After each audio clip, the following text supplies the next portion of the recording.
on Pan-African Daily.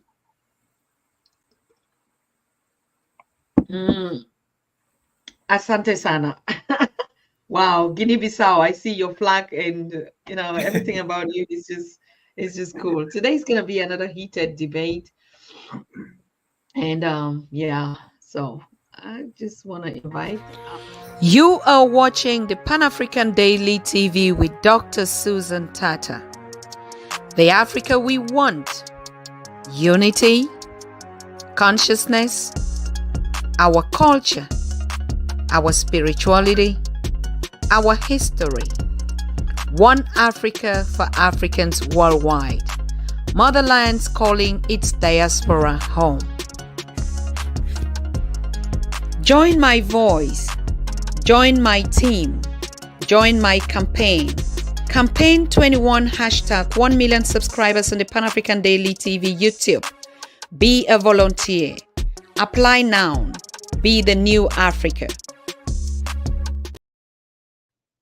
Wonderful, wonderful people. Are you ready? Are you ready? We are live on the Pan-African Daily TV. And I know some of you are waiting to see Ambassador Tony Jaja, as we announced last night, but Tony Jaja is in the Congo and actually on the ground and is not reachable. Internet is not good, but we have our brother who just jumped on board. And I mean, he's one of the brains that I was waiting to bring on a special edition on Pan African Daily.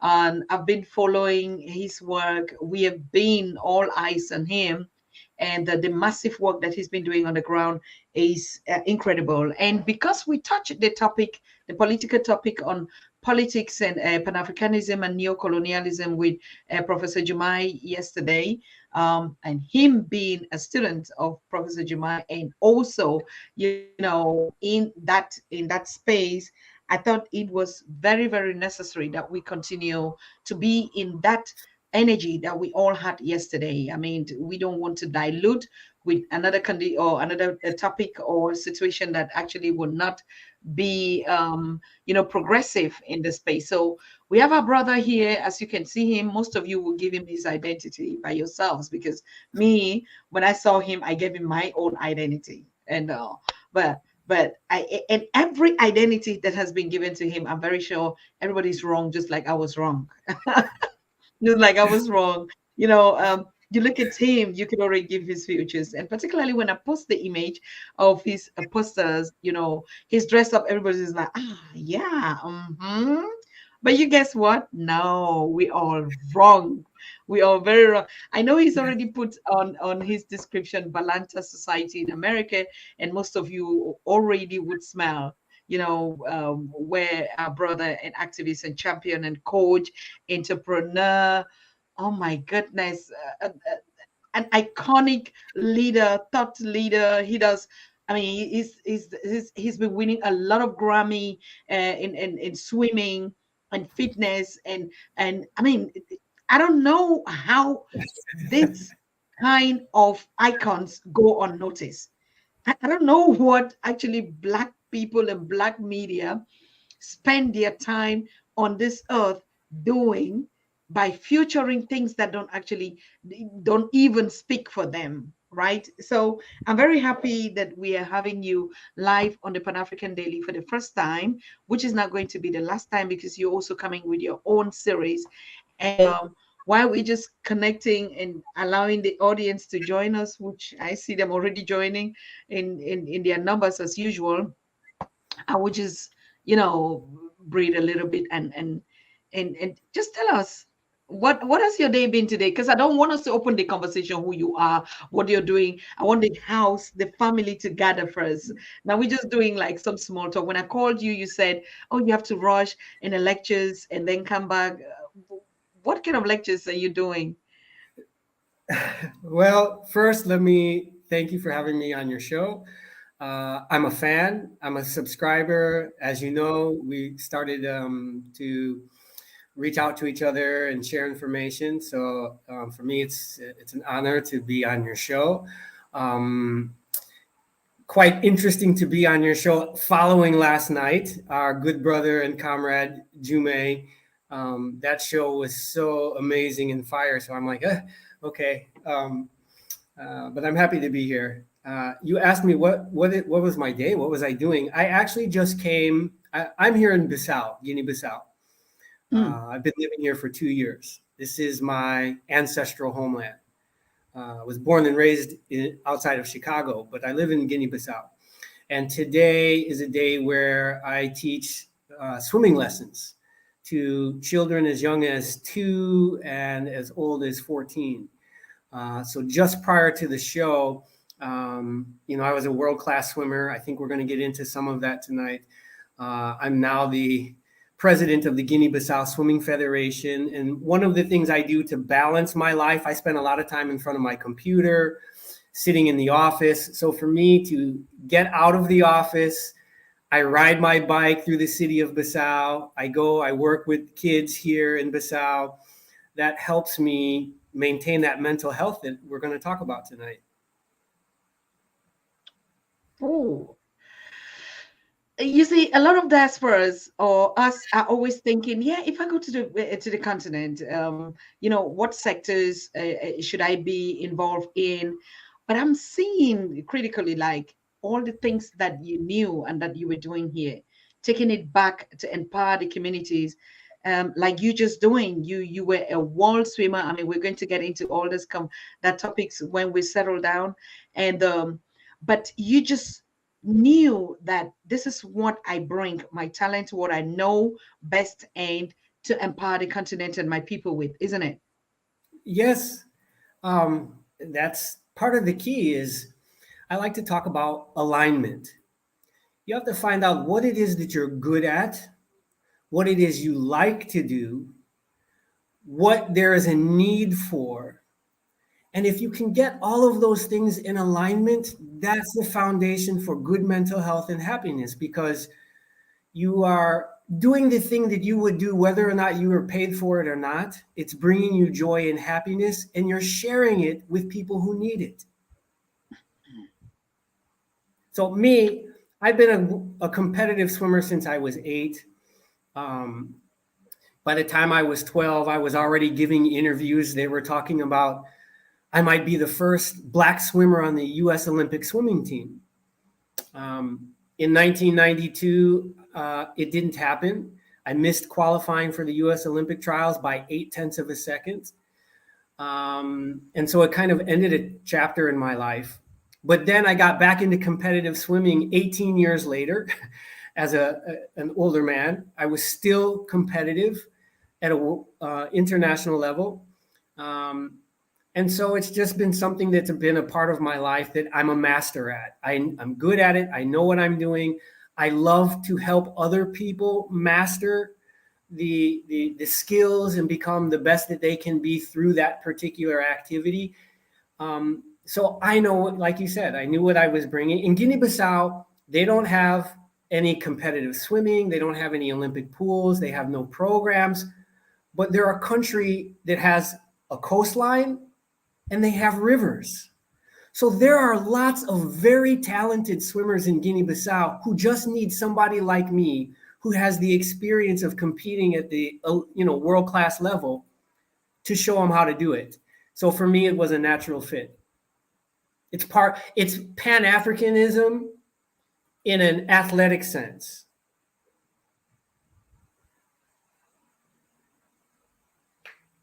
We hear most of the time. We actually, as a diverse people with diverse talent and diverse opportunities, anything that comes up in this kind of context, I begin to try to navigate it, and we look at the opportunities.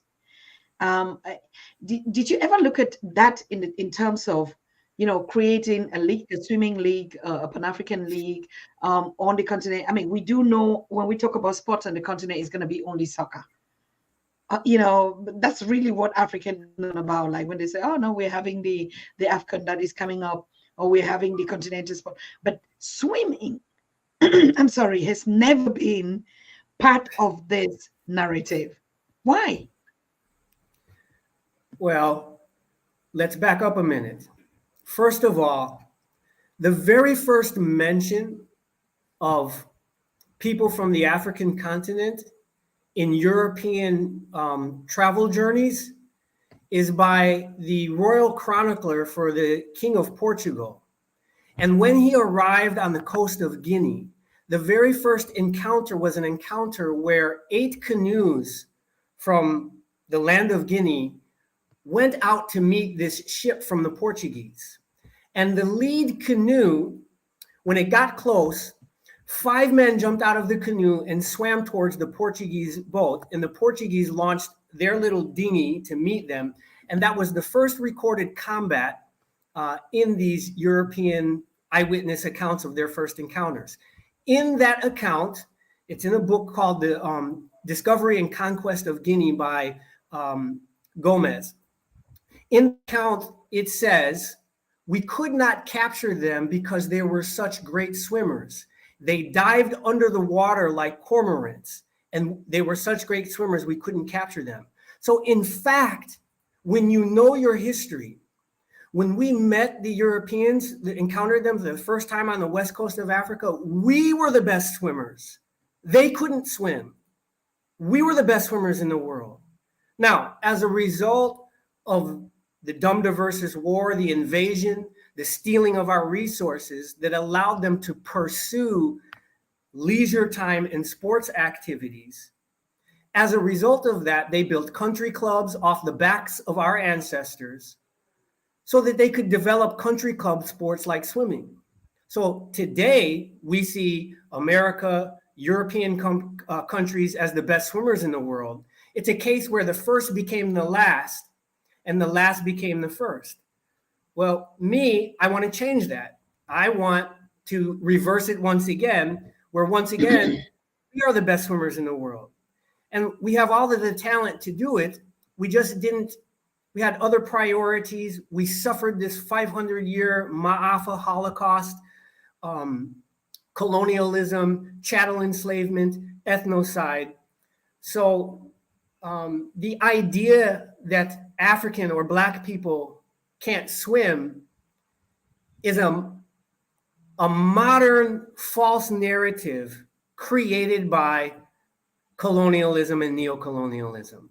We were the best swimmers on the planet when we met them, and we will be the best swimmers on the planet because of people like me who, instead of everybody wanting to leave Africa for opportunities, let's leave and go play basketball in the NBA instead of build our own league here. Let's leave Africa and go play football in the European leagues instead. It's all of our talent leaving. I tried to set an example of being an athlete who did the reverse migration. Let's come back and build the sports infrastructure in Africa. Those of us that had these opportunities in America, in Europe, maybe some other places. Let's do a reverse sports migration that is in alignment with the values of Pan-Africanism. Let's live it, and let's use sports as a conduit of what Pan-African living looks like.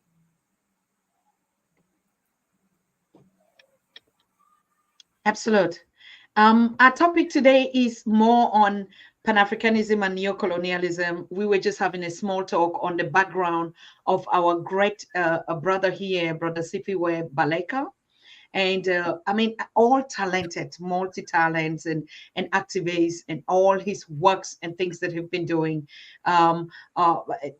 taking the skills back from his land of birth and back to his heritage, and trying and making an impeccable change and movement there. Not only doing that for him, but doing every other thing. He's sitting on the board of the ADDI. He's also on the Pan-African Federalist movement that he is teaching. He's just a coach. He's just all talented. And I'm so happy that we're having him as one of our line of guests here on the Pan-African Daily TV for the first time, and actually to get to discover every bit and pieces of the uniqueness of who we have been.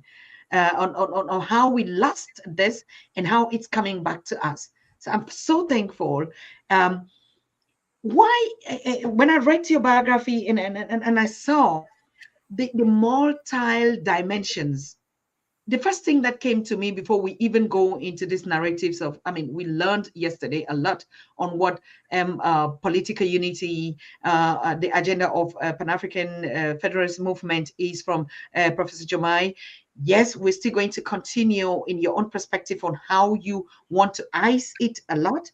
But then when I saw your biography, I see this and I like, right now we're going through a lot. Activists, continentals, Africans that are actually advocating for the Africa that we want, empowering ourselves, creating our own new narrative, Africa that we know and the Africa that we want it to be. But during this period, brother, a lot have given up. A lot have given up. Psycho stress. People are burnout. People are sick and tired. People are like, a lot of organizations that we all started together. Even me, I have to back up a lot of time just to be able to mentally heal myself spiritually before I come back to work. And on spot, and I see even in your in your biography, you do behavioral attitude and how we can confront this. I think health is one of the key components. I mean, we talk about all the agendas that we want, but if we don't meet up with our health, if we don't if we don't heal our psyche, the traumas of the past, and even the present, now the new activism, the fear of, are we going to make it? Are we not going to make it? The fear of, what is this now? I mean, all the strike they did, what are we? All these components. And when I saw your rich biography, what would you want to actually teach us on that? Keeping the balance, keeping the activism, keeping the passion, and working for free. Some people have to, like you said. And how do we combine all this? How do we stay healthy? As a matter of fact, from our past, in our present, and into the future, how can we stay healthy? So that's a gigantic question. I know. I'm sorry. That's a gigantic question. I will see what I can contribute that can be helpful. I know that something like this, it's best to talk about authentic experience and knowledge. So I can talk about sort of my own life and how I was able and how I am able to transform, stay healthy, do these kinds of things. And first of all, we all come from the same divine source. And this is what our ancient ancestors taught, even in pre-Kemetic times. By the time we get to Kemetic spirituality, most of us have heard, the proverb, know thyself. Okay? Know thyself. Man, know thyself. In fact, this is written in the inscriptions in one of the temples in Egypt.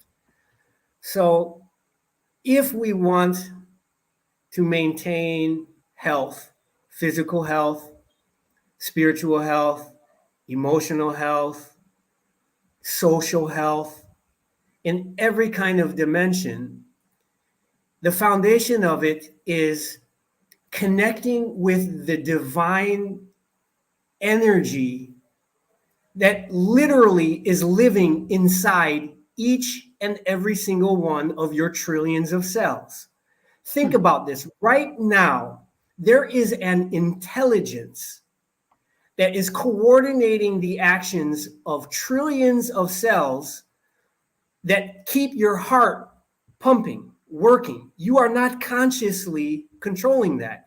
It's doing that and running without fail since the moment of your conception.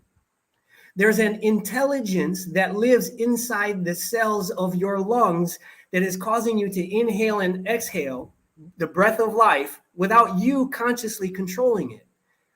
So this is the common sense, natural evidence that you have a divine intelligence, a divine force of life that permeates and lives inside of you, whose program is to make sure you continue to grow and expand just like the universe. The foundation for good health is being able to connect with that. Can you listen to it? Can you hear it? Can you feel it? Our ancestors had developed techniques and sciences that allowed us to do that so that we could master things like our emotions. The emotions come, we have them, it's a vibration, but how we respond to them. When we have certain problems and we need guidance, we call out to our ancestors, we pray. But quite honestly, if you learn how to be still and go within and tap into that divine intelligence that is inside you, you can find the answer, you can find the source of life and strength to overcome whatever we're facing.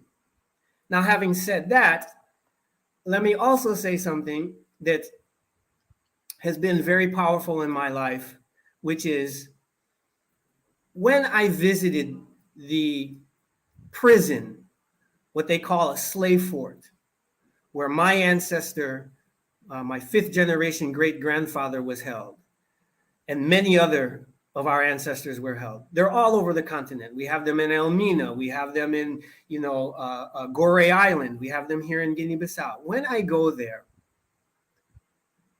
I am reminded that whatever I go through in life cannot compare to my ancestor who survived the trafficking and the chattel enslavement. And that's a source of strength for me. So like anybody, most of the time I vibrate on a high level, which is why I'm able to accomplish so much. I'm highly internally motivated, but I have my own moments where I'm feeling discouraged, defeated, even, I want to quit. So part of that connection that says, nope, my life is not my own, right? The heartbeat, the breath that I have is literally the DNA that I have is literally that of my ancestors. It was given to me, and their life force energy is living inside this body, this temple. Just being aware and remembering that is a source of strength. And then besides that, since we are all from the same source and we're all connected, we need people in our lives who have the courage to say, I love you, I care about you, and tell us the truth. Not what we want to hear, but what we need to hear in order to be honest, and in order to be authentic, right? We need people like yourself, people like Jume. We go through any of our heroes and sheroes in history. They help us because they had the courage to speak from their heart and from their intellect, combine them to speak the truth. And if we have people in our lives that do that, who are strong in that moment, they can transfer their strength, and that helps us get through these difficult times, which is why we need people who are unafraid to say what needs to be said and remind us that we are going to win. This struggle that we have, we are going to win as long as at least one of us that still has the clarity of vision is breathing and is alive. As long as there's at least one of us, then we haven't been defeated, and ultimately justice will prevail. It sounds hokey, but it's true. And we need people to keep telling us that as tough as it is, we have people on the battlefield, talented people who are training others, who are winning battles, who have not lost sight of the goal, who cannot be fooled, and who are unbought. And those people give us strength. And that's how we kind of maintain this positive mental health that we need. Very important at this time, needed in the struggle, needed in recreation and in the transformation that we're going through. I want to throw a shout out there to all our family that are joining the conversation today. We have a very another very inspiring. These days, we're coming almost at the end of this Gregorian calendar year. We want to refuel our energy. We want to detox also. And so we bring in topics that are actually soothing. We don't want to hear too much of that.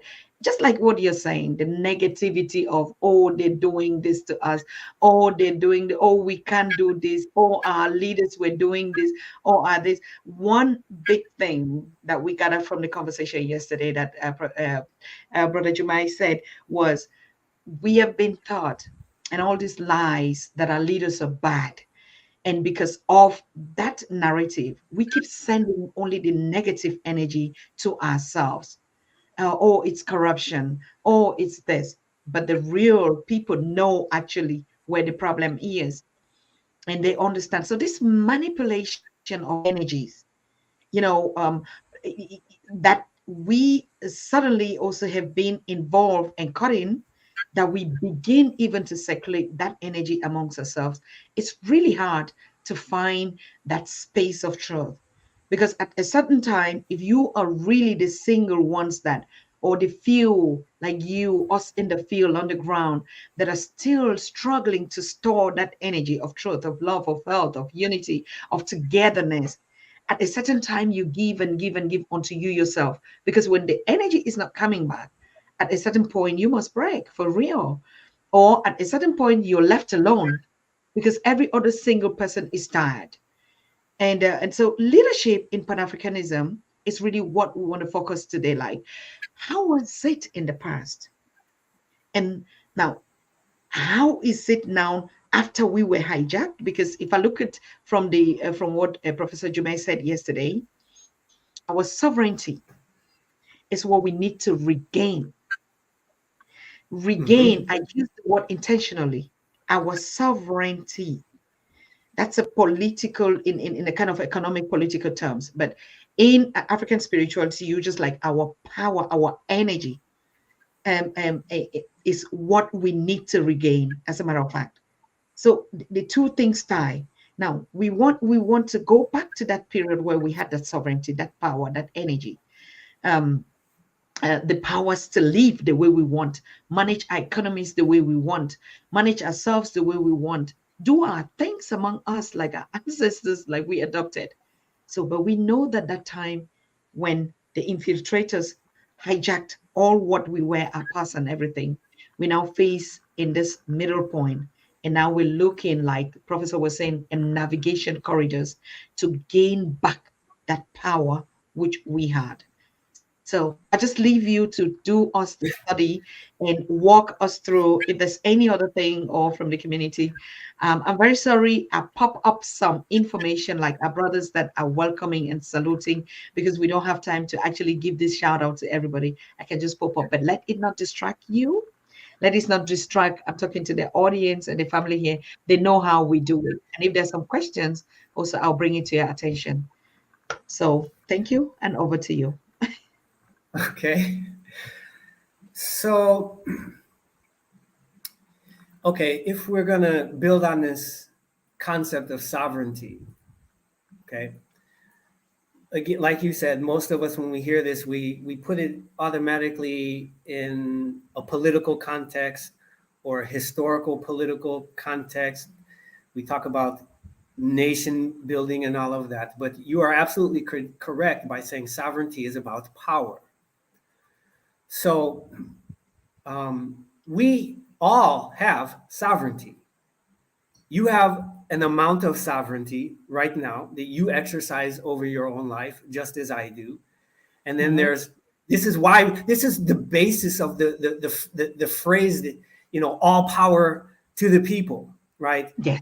And sovereignty comes from the people. And it's governments only have sovereignty because people give their power, they lend it, right, to peoples or structures or institutions, right, so that it can be amalgamated or combined to be able to achieve more.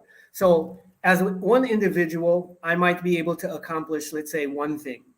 And you as an individual, you can accomplish one thing. But you and me together, 1 + 1 can equal 3 or 4 or 5. In the political context, as Jume was teaching us last night, when we're dealing with states, we talk about mutualizing those areas of our national lives, mutualizing them into a united African states, federated. But as you said, we're going to move this conversation from that kind of context to one of more about personal human health, but it's the same thing. So I'm gonna shift gears by using the wisdom that my father told me. He once told me, he said, if something is worth doing, it's worth doing well. So whatever you do, always give your best. So the best that you can do is I make the best choice available to me at the time. So for example, if I'm hungry and I need to eat and I have 4 different choices in front of me, if I have knowledge of myself, I know, okay, right now I need electrolytes, I need zinc, and I need minerals because I've been sweating all day and I haven't been drinking. So I need electrolytes, let's say that. If I have that knowledge of self and I have 4 choices, then I want to make the best choice. So I'm going to pick the thing that doesn't necessarily taste the best, but has the nutrition I need so that I can have an optimal physical body. Now, it might not be the best thing, but it's the best thing available to me at this time. This is what for those that are just joining, you don't know my background, as an entrepreneur, I was called the fitness guru to the trucking industry in America, because truck drivers are the most unhealthy occupation in America. 86% of them are overweight and obese, and they live in a unique environment. And they have a high risk for diabetes, metabolic syndrome. And I created a driver health and wellness program that was changing their lives.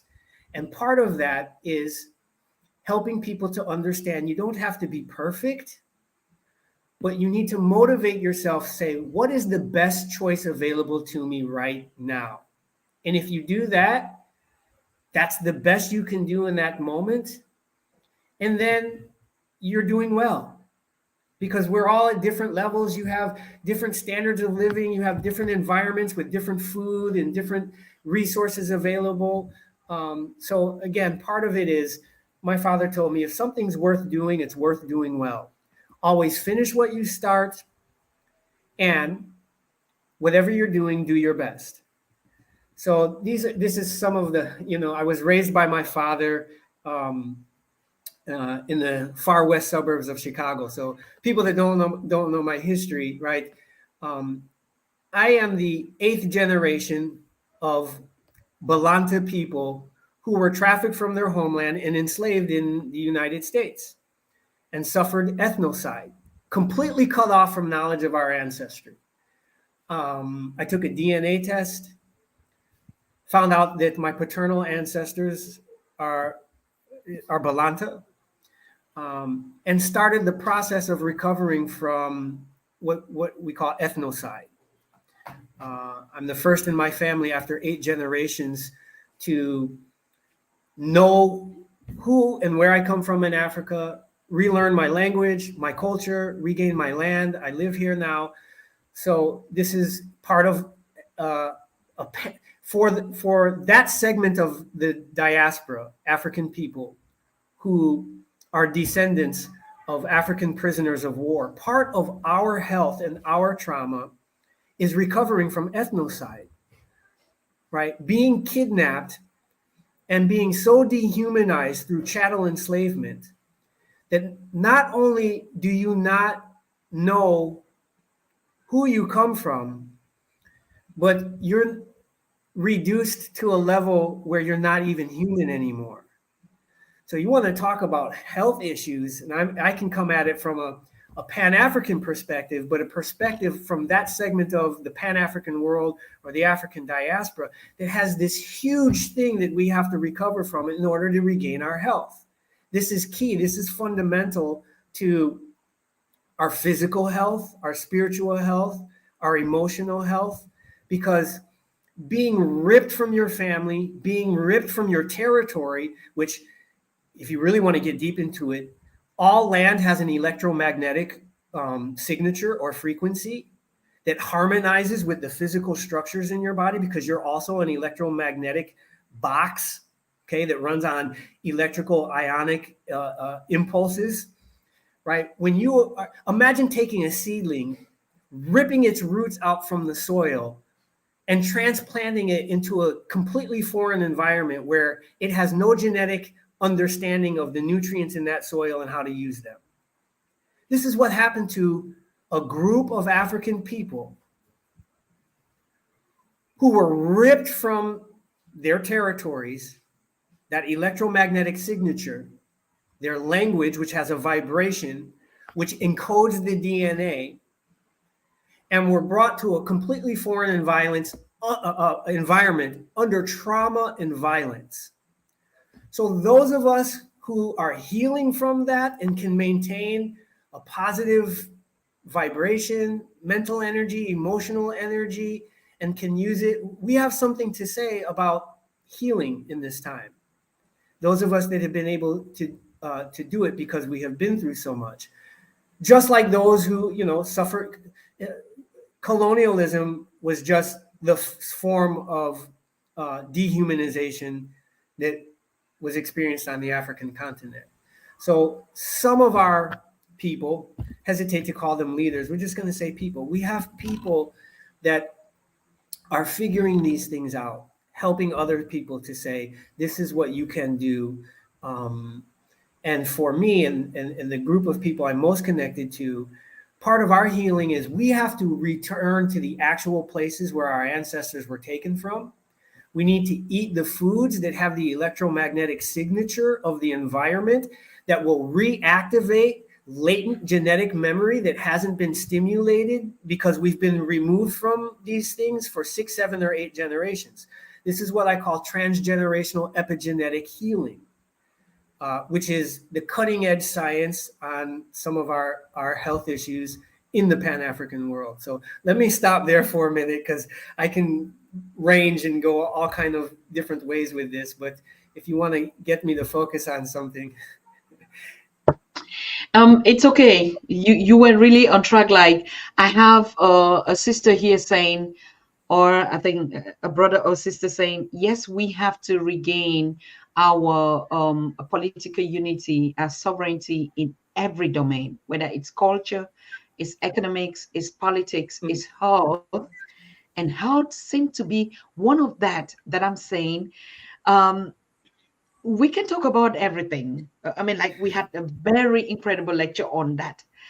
Today, let me jump in. Let me jump in right here. It just sparked something. What I really wanted to say is this. Okay, Pan-Africanism is not just a political philosophy or an ideology.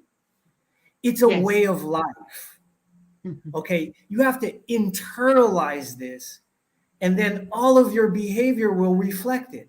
The clothes that I'm wearing were made by African people from African materials.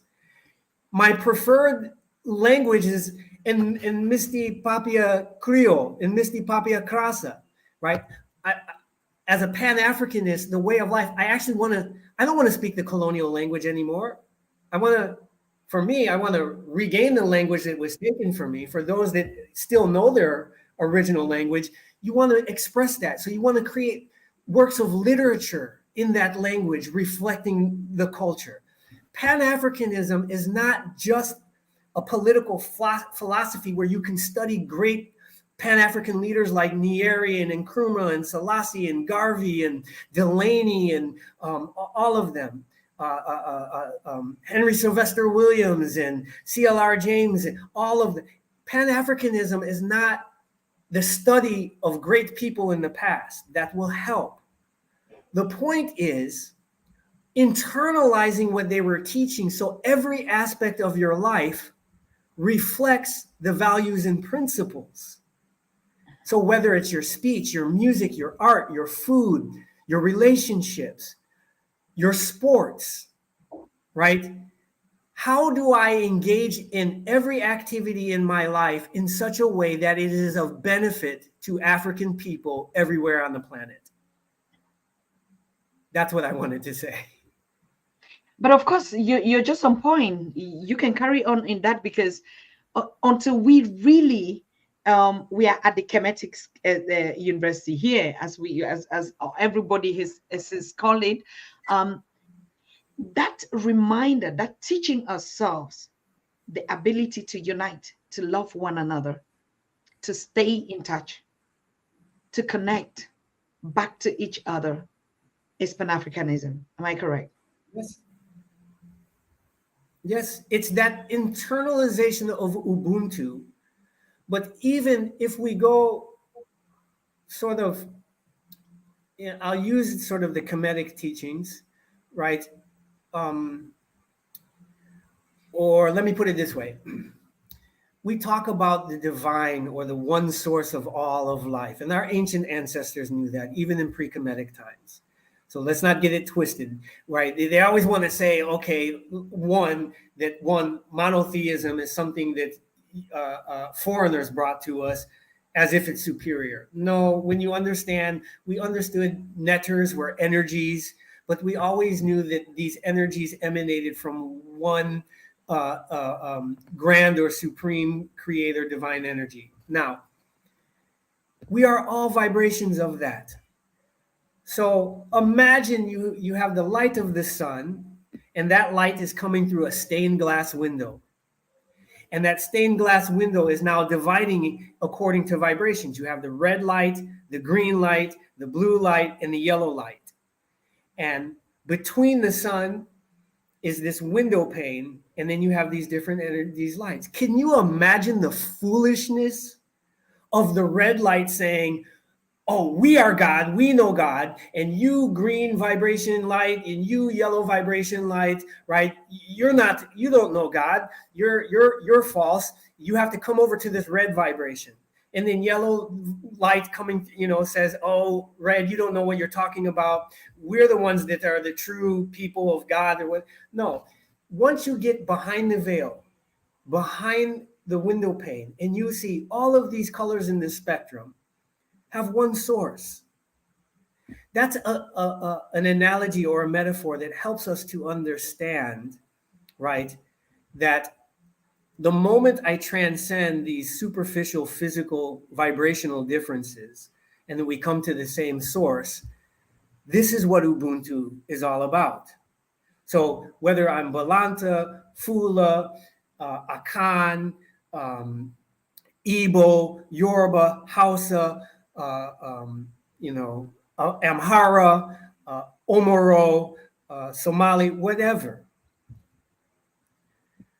One, on a spiritual level, we understand that as spiritual beings, we all emanate from the same source. But on a Pan-African geopolitical level, we all have a common force that is working against us that we need to recognize and unite and develop what I call compelling force. This is another aspect that Jume talked about last night about Pan-Africanism, and it's related to what we're talking about now, which is, and we started talking about sovereignty and power. Do we have enough compelling force to exercise our will, right? When we want, where we want, how we want, regardless of what other people think or say or believe about it. So as an individual, how much power do you have to do what you want to do when you want to do it? That is the measure of your sovereignty. And you go through life and you want to get educated and you want to learn and you want to make decisions so that you have greater capacity or greater levels of personal sovereignty. And in some of our indigenous cultures, like my ancestors, Balanta, we never developed chiefs, kings. We never had hierarchies like that. The highest level of sovereignty was the head of the family. We didn't have political units higher than that. So when we talk about sovereignty, there's sovereignty on a personal level, but as an individual, can you compete against the force of Russia or China or NATO or whatever. No. So there are some collective matters, right, that as an individual, I want to mutualize with my neighbor, right? So when certain people come into our neighborhood, right, and they may have a desire to do something that is against ours, that we have enough compelling force or power or sovereignty, right, to stop them and to impose our will, our power on them, make them leave, whatever the case may be. Now, my individual community might not have enough sovereignty or power to harness the resources of our land. So maybe we need to work with the next community next door to ours. And in this way, so then we expand from communities to villages, villages to different tribes of people, those tribes of people into nation states, into regions, and ultimately a united African states. So I remember one of my mentors saying, in order to have a healthy, let's put it this way. He said it to me this way. You can't have a healthy spirit and a healthy soul in a healthy body in a healthy community in a sick society. And what was meant by that was we need healthy societies so that we can have healthy communities, healthy families, healthy individuals who have healthy bodies that house healthy spirits and healthy minds and healthy souls. So they go hand in hand. What you experience as an individual and the environment, they go hand in hand. So we have a responsibility and obligation, create the best environment. So that environment then creates the best individuals, which compose the families and villages. So this is another level of what I call common sense Pan-Africanism. As we all share the continent, right?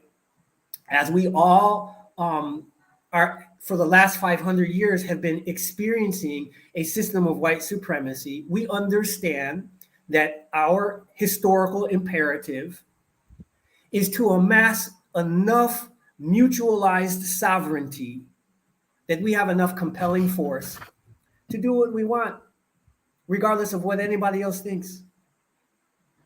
That's when we become truly healthy.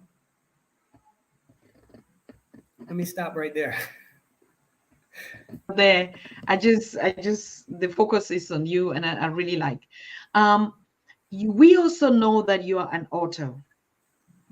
And one of the books that you put these 5 volumes here, like I was just going through, like I said, I mean, when I put you like on the camera, I go back to your biography because it's just so voluminous to begin to pick out some of the things that I think that we need to learn and to study today. And you wrote these 5 volumes on 21st century Black prophetic faith and Pan-African diplomacy. And the other 3 volumes are the history of the BALEKA people and the landmark book, and you featured on nearly all, I mean, the top kind of platforms, BBCs and all this, and sport magazines and stuff. But we're also interested in the reparation program that you're putting out there. No, this one, everybody was just jumping at it like, yes, this whole one. So do you want to share actually the concept of this prophetic faith and Pan-African diplomacy? Okay. So there was a man named Martin Delaney, and he was one of our great figures in the United States during the 1830s, 40s, and 50s. We consider him one of the fathers of Pan-Africanism. And after him, others. And they always talked about combining the resources on the African continent with our human resources to create a powerful Africa. So he was prophetic in that sense. Most of us, if we don't know about Martin Delaney, or we don't know about Edward Wilmot Blyden, most of us do know about Marcus Garvey. Marcus Garvey was brilliant on so many levels. a lot of us don't understand that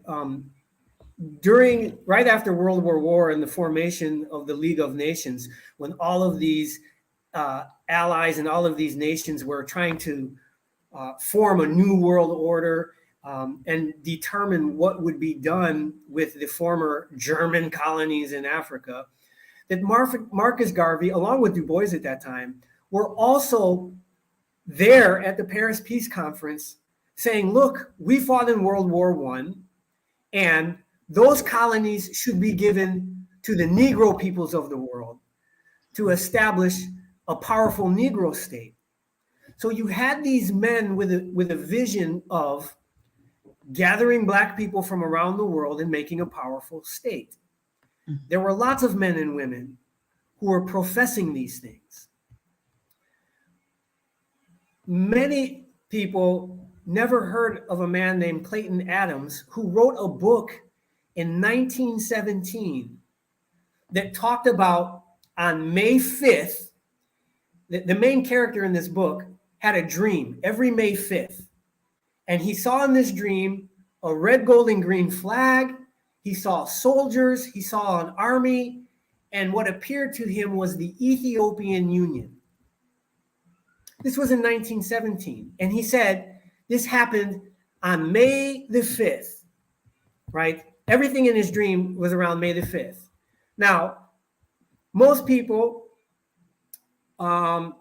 if you study African history, you'll find out that when the Italians invaded Ethiopia, Ethiopian Emperor Haile Selassie left Ethiopia on May 5th, 1936. And exactly 5 years later, on May 5th, 1941, he returned to Ethiopia and regained his throne, which kicked off the entire African liberation movement. How is it possible that 20-some years later, or 20-some years before these events, somebody could write about it in detail in a book? If you read this book and then you study the Italian invasion of Ethiopia, and in the book, it talks about the Ethiopian Union. And in history, what did Haile Selassie do after he regained his throne? Eventually, he set up what? The Organization of African Unity. So that 5 volumes was my study of all the evidence that we were receiving divine communications from our ancestors that was telling us what was going to happen in the future and preparing us. So this is the Black prophetic faith part of those 5 volumes. My understanding of our traditional spirituality is that when our ancestors transition and go to wherever they go in whatever realm, they are still connected to us. And sometimes what the Bantu people called the Ina, and what the Kemetic scholars called there were 7 parts of the spirit. It's not the Kaibit, the Ba or the Sa. It's that part that remains after, that doesn't go to the ancestral realm. It lingers here on earth. That we have people that actually see these things and talk to and communicate with them.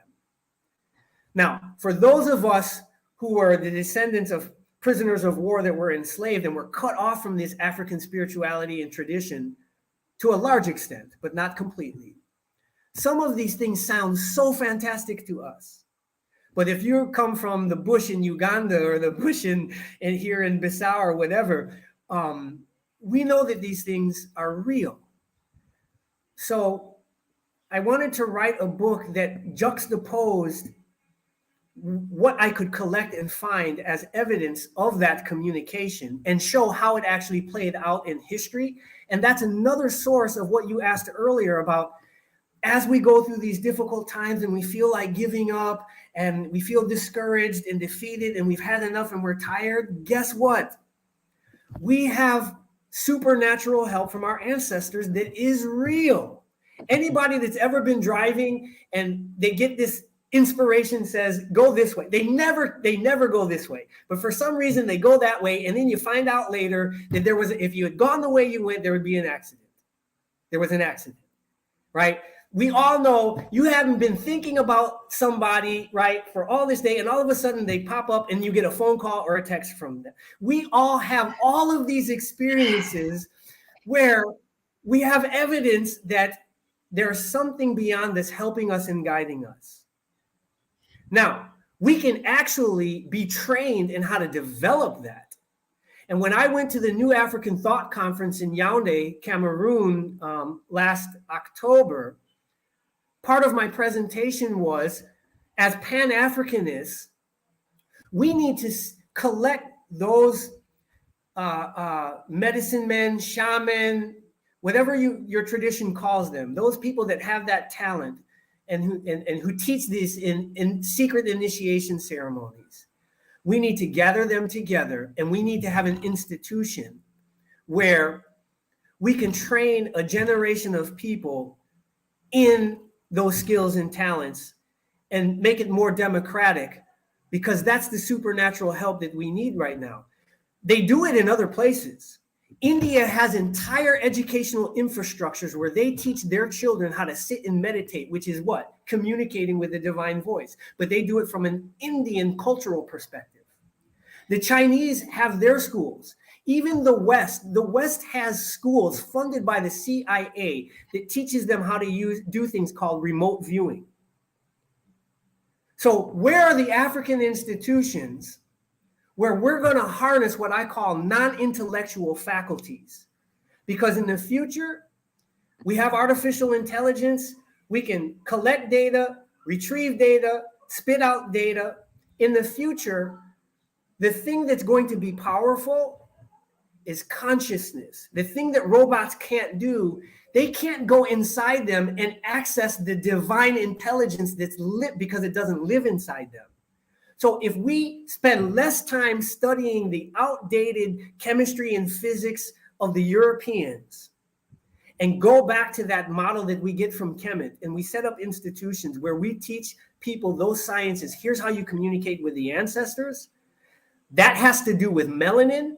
And I can talk a lot about the importance of melanin. It's the only semi-organic conductor which can modulate between ionic frequencies and electromagnetic. So the electricity that's running the computer in your cell phone right now runs on electricity that's generated by the circulation of electrons from positive to negative. But the electricity that's running your heart and your brain is run on electricity that comes from ions. Melanin is the only organic material that can modulate both, which is why NASA is collecting melanin, studying it to figure out how to merge human beings with machines. And they want to do this because when they go into outer space and their machines fail, they need organic material to be able to communicate in a vacuum of space. So we talk about how they come to mine our lithium and our gold. You know what's more valuable and is going to be on the cutting edge in the future? They're already doing it. It's $1 billion industry. They're trying to mine our melanin and create synthetic melanin so that it can modulate between machines and organic material. That capacity that we have in our melanin, we as Africans, we don't even value it to the point where we have this institutions to train on how to use our melanin to do these non-intellectual faculties. So hold on for a second. My phone is ringing. It could be a distraction. Okay, sorry about that. It's okay. I don't know. Did I go off track? Yes, so.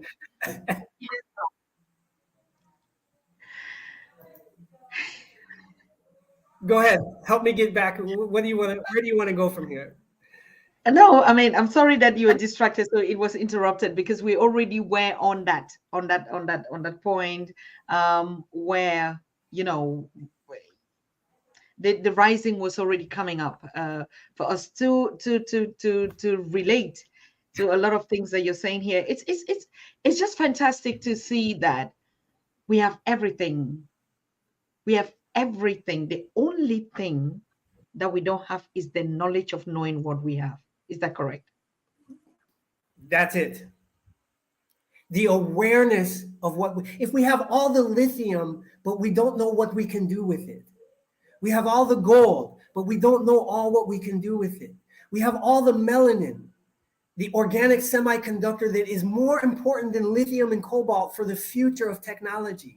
Literally lives in our skin, but we don't have the scientists that are studying it. We don't have the institutions with the funding to give us the capacity for us to figure out what to do with it. So this is part of the encouragement. You can already see how animated we are. Aren't we feeling good with knowing that we have this and we have this great potential? Now, you had asked me about the book, right? The book, 21st Century Black Prophetic Faith, right? And Diplomacy. So they were related. All of these people that had these special abilities, people like George Washington Carver, who could talk to plants and totally rebuilt the American Southern economy. A Black man who could talk to plants. It wasn't from reading books. It wasn't from going to school. It was from talking. Literally, the plants told him, do this, do that. He made 300 products from the peanut. And then he showed the farmers, here's how you make paint, here's how you make paper, all of this. So it was a Black man who was in harmony, in touch with his environment.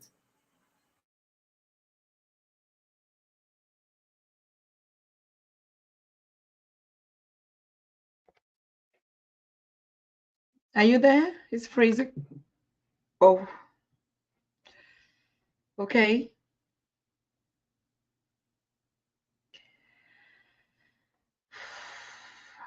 All right. Fortunately, I just have to step in. I think he's freezing, internet or whatever. But okay.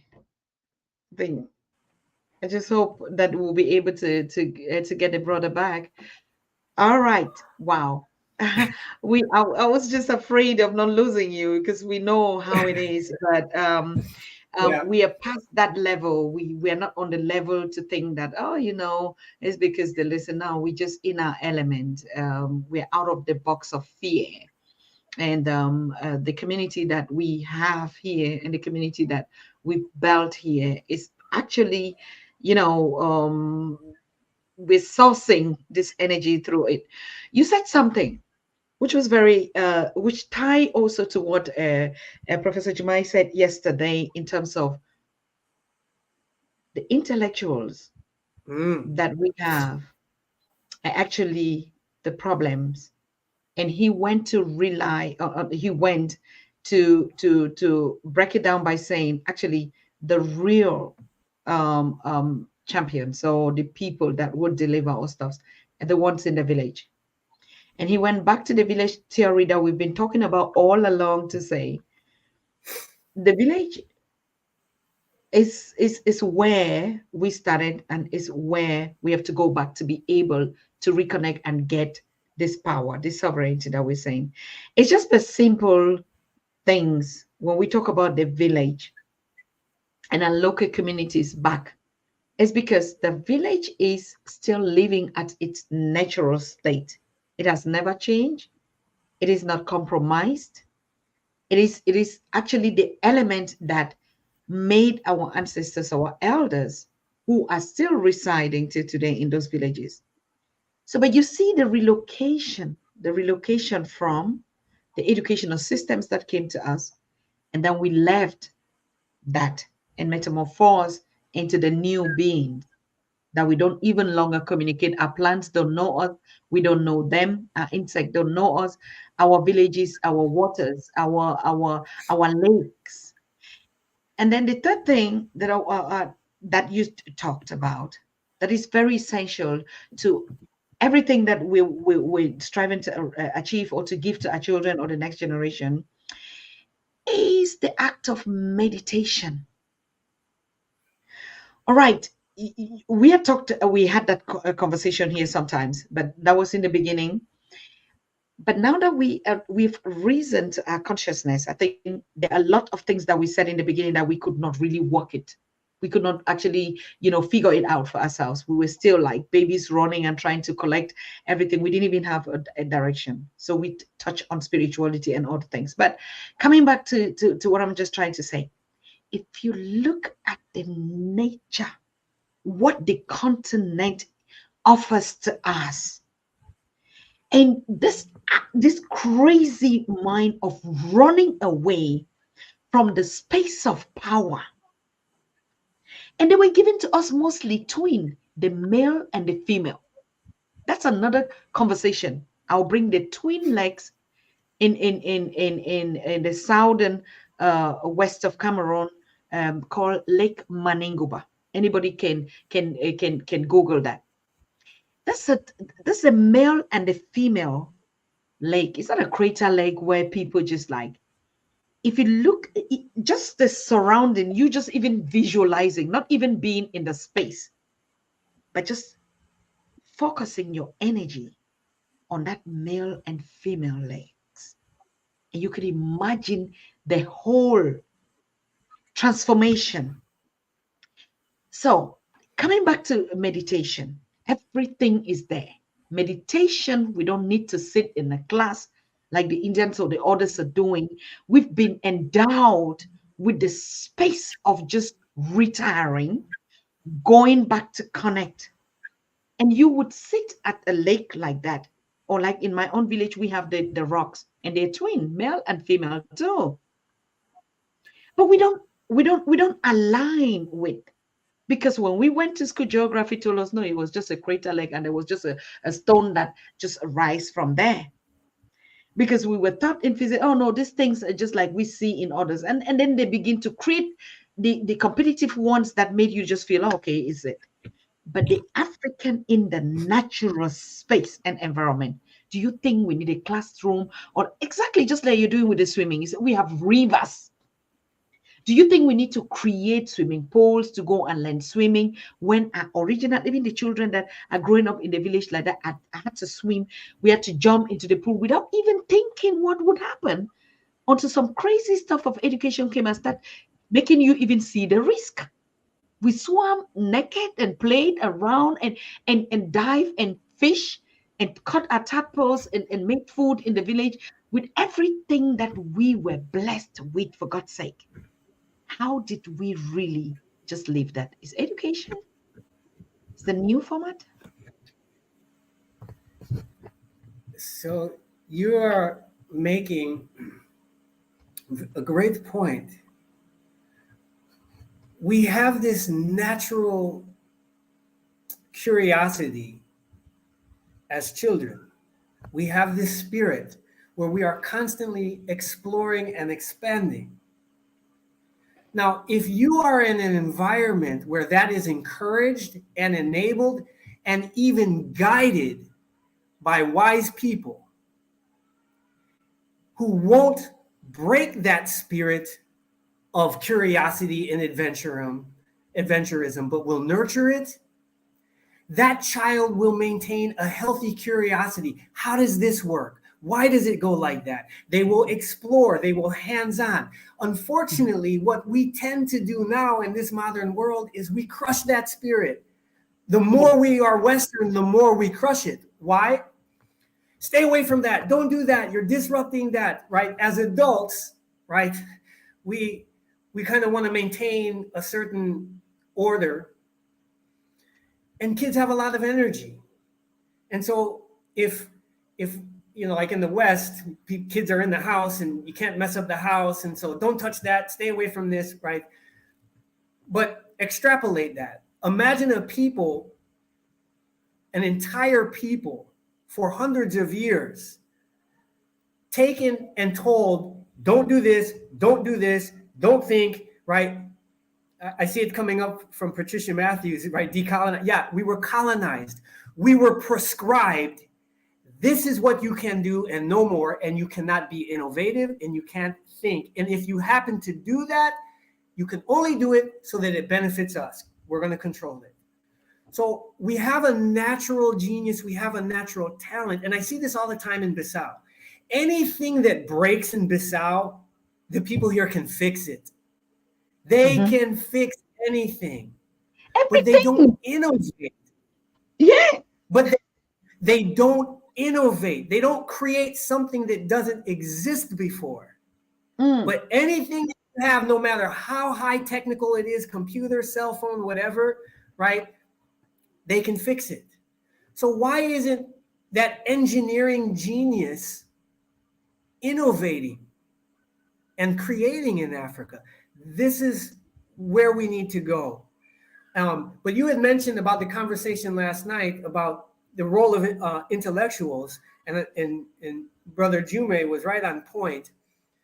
These intellectuals that are trained by the West, they're fitting into the Neo program either willingly or unwittingly. And Marcus Garvey said that such individuals, if they are going to be of any benefit to the race, these people had to undergo what he called a racial re-education. Amilcar Cabral called it committing class suicide. So you have these intellectuals, and if they're not willing to go through this racial re-education and commit the class suicide, if they're not willing to do it, they can't be of benefit to us. And they will sell us out every single time. And I can actually speak to this because I was exactly one of those people that was being trained to be a neo-colonial, what we in America we call an Uncle Tom. I was born in, we were the first Black family to move into this all-white neighborhood in Oswego, Illinois. Can you imagine being in a community, you're the only Black boy in the community, everyone else around, like, you want to talk about an alien mentality. So I had been socialized amongst white people in America. Now, I was a good student and a good athlete. My father was a solid middle-class worker. My father had gone to an historically Black university called Fisk University, and he was some kind of math genius. So he got a degree in math. And he was one of the beneficiaries of American affirmative action programs. So they picked a handful of Black people and let them, work in white society. That was my father. He did that. And he liked building computer systems when computer systems were just coming out. So I had computers in my house as a child, right? When they were these huge TRS machines with 13 and a quarter inch floppy disks that none of this generation knows anything about now. So the powers that be saw, oh, we have this Black kid. He was socialized amongst the whites. He's smart. We're going to let him go to Yale University, which is like the Cambridge of America. So I had that training because they want to take a handful of people, educate them, groom them, socialize them, and then put a Black face on their policies, right? So that you can convince or fool Black people, because if it's a Black person saying it, they might listen to it and accept. I was groomed to be that. And I had this identity crisis at the university. SIPHIWE BALEKA is my name. It's actually a name that was given to me by Zulu elders, but that was not the name that my parents gave me at birth. They gave me a name that was a European name. And I had this identity crisis in college where it was like, when I looked in the mirror, I'm not Italian and I'm not English. So why do I have an Italian and English name? That caused me, and then when I realized that that was a badge of slavery, that I had the surname of the people who owned us, that mentally scarred me. And I remember watching Roots in that scene. If you've ever seen this movie, it was a famous novel written by Alex Haley about Kunta Kinte, who was taken from the Gambia and enslaved in America. And there's a scene where he's being whipped, and the white slave master is saying, "Your name is Toby." And he's saying, "No, my name is Kunta Kinte." And he's fighting and he's fighting and he's resisting and he's resisting. And eventually he breaks. That I had that moment scarred. Like, I need to know, who am I? Because I am not this, what this name is signifying. I am not an English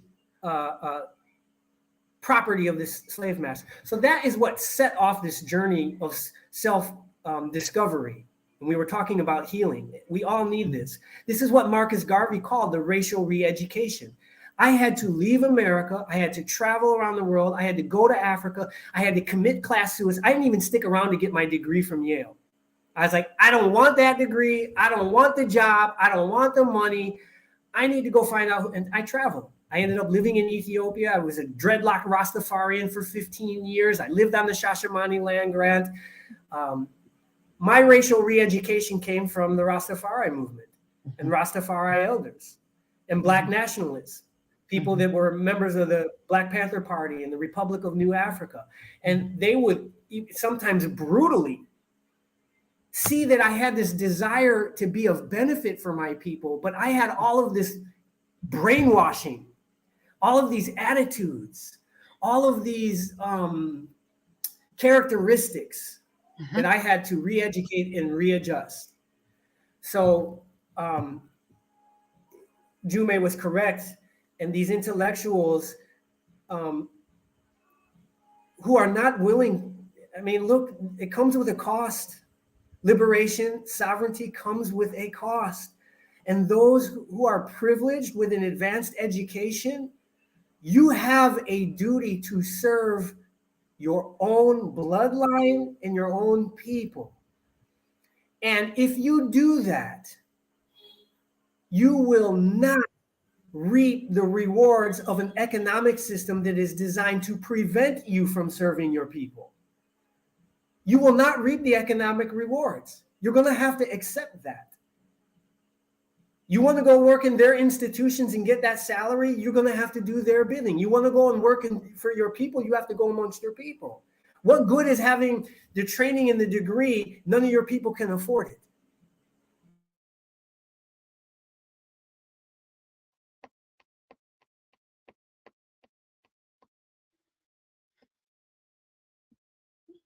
Okay, I think he's freezing again. And wow, I just want to also make some claims. Sometimes when we talk about this issue of working in these corporate societies that we don't, I know a lot of people, those that are working, those that are there would finally start asking questions like, but I'm inside. That's what I need to feed my family. That's what I need to survive right now. I don't even have the possibility like others have, or maybe to move back to Africa or this. I want to assure you that just like we said, being an African is who you are in every space that you are. That is why, Brother SIPHIWE, you said something that was very unique. You say consciousness. Now, even your religion, and that's because we're coming and looking for all these solutions. What about those that have gone away? They're into religions that actually do not really, in as much as you are conscious of who you are, honestly, you can work that jobs. You can be there. Like Baba Jume was saying it yesterday, like, yes, but just remember that the more you work, the more you pay, and the more you remain poor. Okay, he was coming from that system, like we need to build our own sovereign system so that we can be able to control when we go to work, or when we sleep, or when we wake up, or what we want to do, or we just want to hang around, make our tours, or just sit and just enjoy like the normal, typical African person that was designed to be free, in that free space of nothing that has to be, that to hold you in the space where you cannot exercise or you cannot be who you want to be. So like I said, it's just a reminder for the community, because when we talk about this kind of very deep stuff, people begin to actually question themselves. It's self-development as well. What is the point at which I leave it? What is the point on which I make baby steps? What is the point on which I stay in? So being really conscious in that space where you are means Yes, I am, but this now I know who I am, so I have to make a move. Are we correct on that? Yes. So you are where you are, okay? Wherever you are in society, wherever you are geographically, you are where you are. The point is developing the consciousness that is based on universal laws and principles that are based on truth, ma'at, right? Um, Pan-African consciousness. But when you really get down to it, we have these fundamental contradictions in our lives where, yes, I need to feed my family. I need to do this. And right now, really the most viable way for me to do that is to go into somebody else's system because that's where the resources are.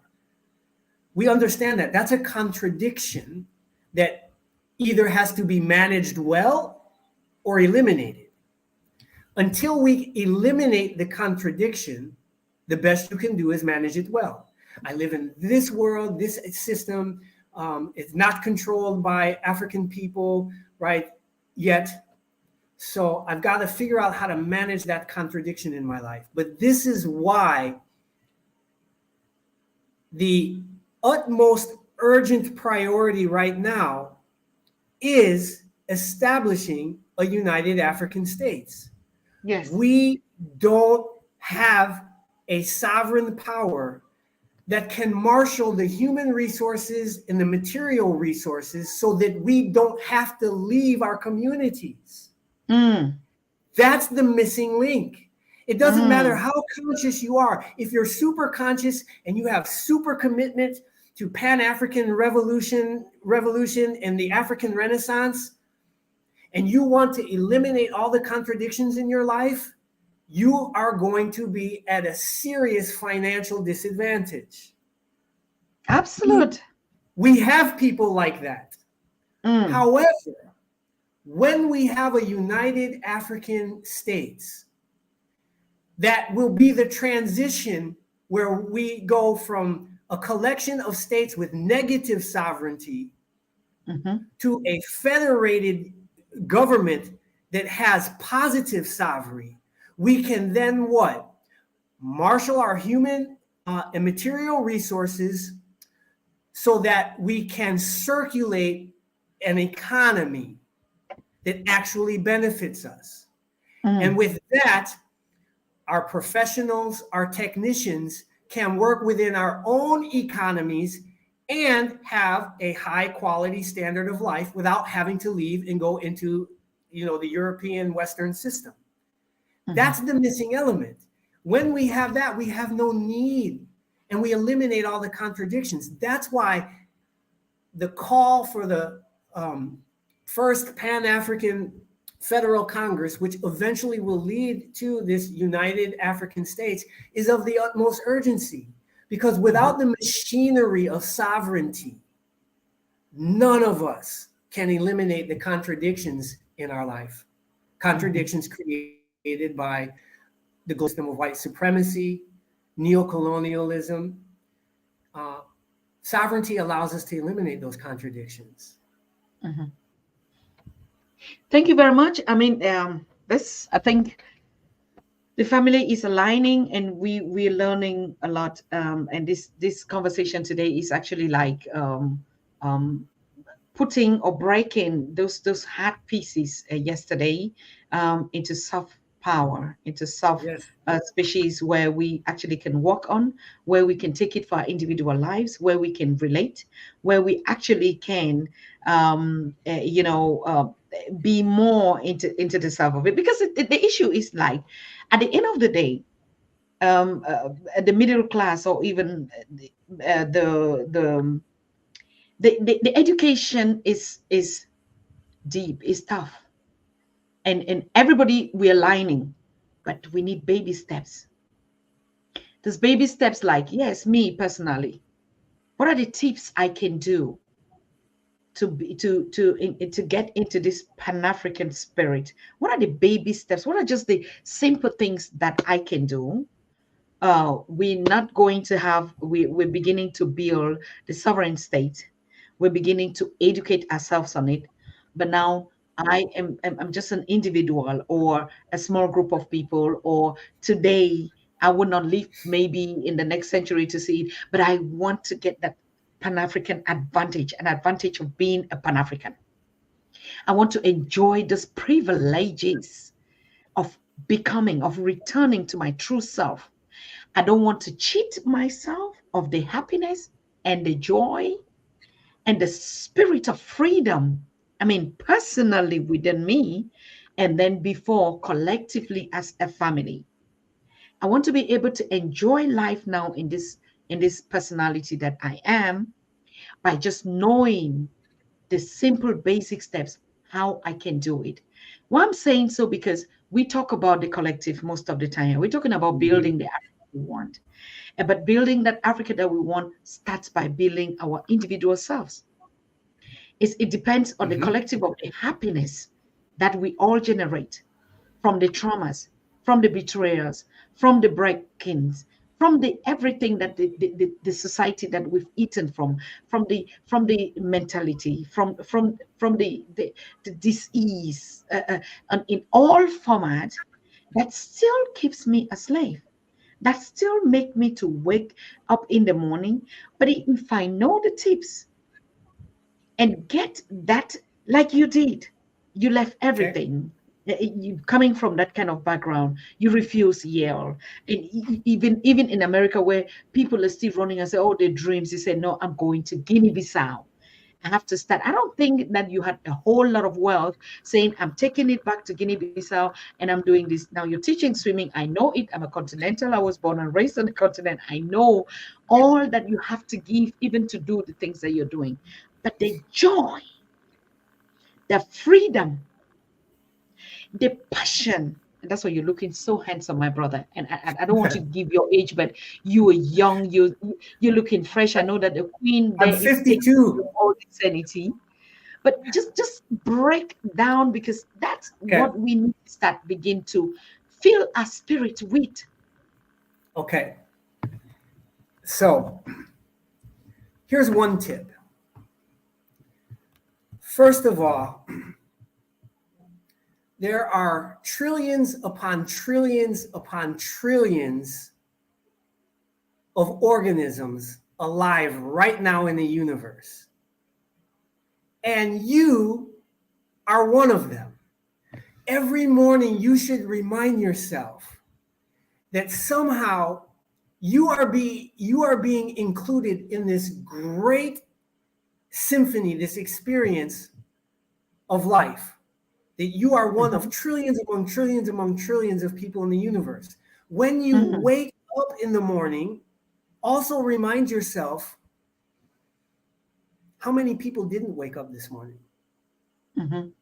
The fact that you are here and you woke up today, the sun didn't fail you, the air didn't fail you, you have the breath of life still in you.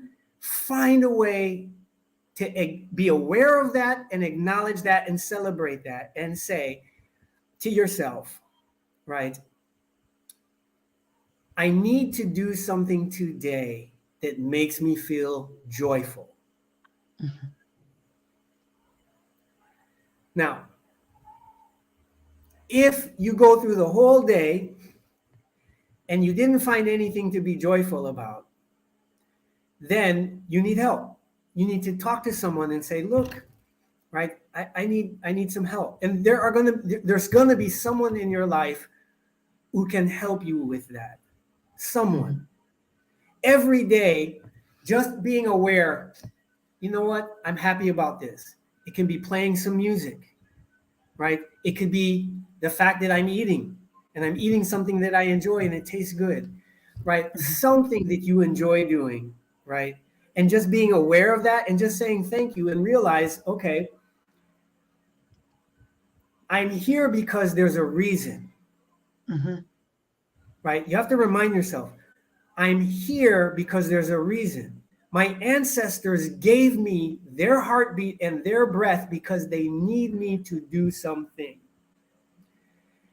Find out what it is that you like to do and pursue that. That's one thing. I can talk about things like, okay, get good sleep. To the best of your ability, you want to sleep, get the sleep good, okay? You know, you want to, am I making the best food choice right now? For some of us, our food choices are limited, but for some of us, we have choices and we don't always choose the best food for us, okay? So you want to ask yourself, am I making the best choices in this moment right now for me? But I said it in the very beginning. Everybody is born with some kind of talent, something that they enjoy doing. You got to find out what that is, right? And try to find ways to pursue it.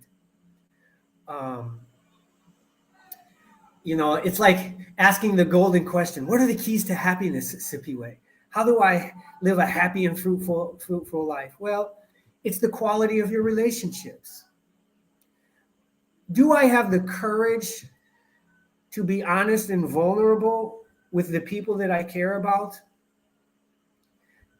Am I present in those relationships, right? Am I showing care to the people that I love, right? When you give that, you tend to receive that in return. And when you need something, we can't be afraid to ask for what we need, right? If you need help with something, try to find someone who is doing or has what you need, and you ask them. But when you ask for help, you have to say, this is why, this is what I plan to do with it, right? So it's about relationships. It's about the basics, the fundamentals: sleeping, eating, drinking, breathing in good air, good conversation. And then you said, what are the baby steps? Baby steps: listen, watch programs like Pan-African TV. This is a baby step to Pan-Africanism.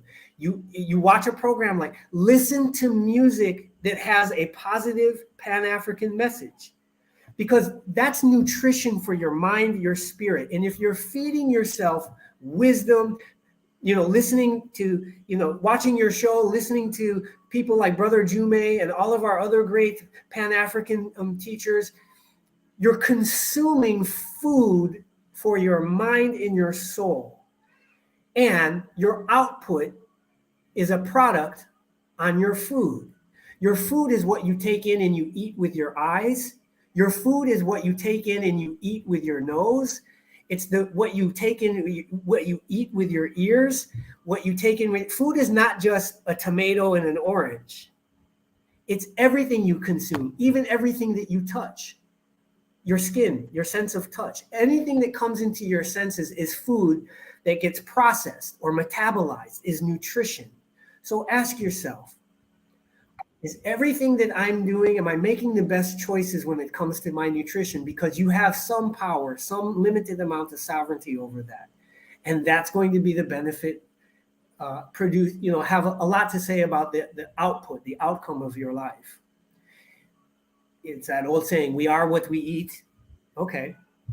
So we live in the information age. We have Facebook. We have all these social media platforms. Everybody pretty much has access to information, edutainment that can feed them, that can make them a stronger person, a mentally healthier person with the right a spirit of discernment, truth from falsehood, what's good for our communities as African people globally, right? You get to tune the dial on what you consume. You have some power, control over that, and that's going to determine. Those are the baby steps. Listen to the music that is going to feed your spirit, is going to motivate you.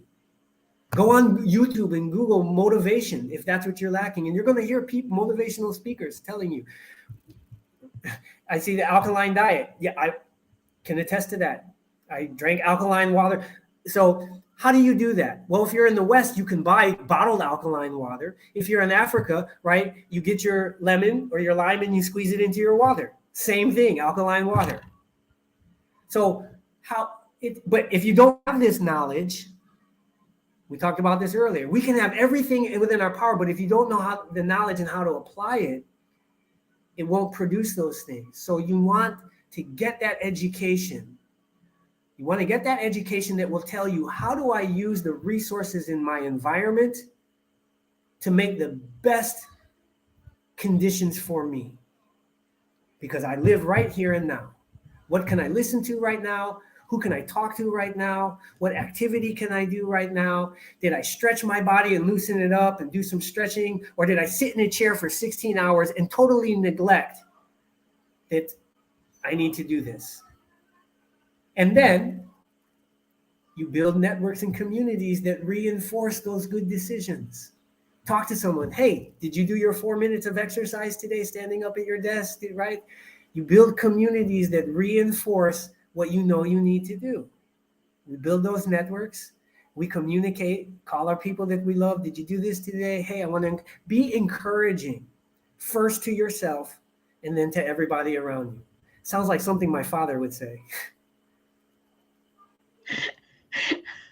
Thank you very much. I think charity begins at home. And when we say it begins at home, it begins in our bodies and our souls. And we know Pan-Africanism is actually really about, going deeper back into ourselves and connecting to live the way nature actually brought us to live. That's why I think yesterday Professor Jumay said it, that it's self-love. Pan-Africanism is self-love too. Like, Yes. taking away this really political description and stereotypes about it. Pan-Africanism is the love, and the love starts with the one that you give to your inner self. And like, once you already now begin to step out of the baby steps, then you can embrace what is waiting for you out of your individual self, to say, you know what, why am I going to this job all the time? Isn't it something that I can figure out, that if I don't do this, I can do something else? I think the fear of breaking and in ourselves, like, I'm just saying, I'm not, if it doesn't really affect you or is not relating to you, that's fine. But I'm just trying to, that fear of thinking, oh, if I don't do this, I will not exist. I know a lot of people that break that fear by just saying, you know what, I quit. And automatically, because you disengage from this kind of toxic way of living, you begin to find yourself in a space where, if you were that kind of exaggerated or exorbitant person, because you've been caught in that system of lies that you need to get and get and get and get, and you keep amassing, you will realize that maybe your consciousness of start thinking, I didn't really need all this anyway. That's why I had to put 3 jobs at a time, or I had to do a lot of things just to meet up with this. But now that I say I'm not doing it, I'm going to figure out a very healthy way, a Pan-African way of living that gives me freedom. That's the one part of being caught up in this, as we say, non-alkaline system. All right, now, but if I'm in the alkaline system and I am conscious and I'm happy doing it, and of course I get all the benefits from my ancestors that are giving me as much as I can, I'm still in that element. Is there a difference between these two thoughts? So That should be the rounding question. I missed you cut out a little bit on me, so I think I missed the part of the question. I was like, there are 2 thoughts to beat fear. I leave everything. I'm going me back to the continent. I'm sick and tired of, like, yeah, I have jobs and I'm doing it. I've been doing it for our generations. Have been doing it. It hasn't brought anything. It hasn't brought me the joy of really living in my own element, doing what I want to do, eat what I want to eat, go where I want to go, talk and connect to nature without anybody holding me accountable of anything. Freedom from the spirit, from who you are. Now, yes, I'm also in that space, but I'm conscious. My mind is healthy. I know what to do, and I don't get myself stressed up. I don't get myself worked up. I see my bills. Yes, there are bills. I'll pay what I can pay, what I cannot pay. Okay, you have to wait. I'm not going to drive myself crazy because I have to do this. I have to cut down on what I can handle, what I not handle. These 2 thoughts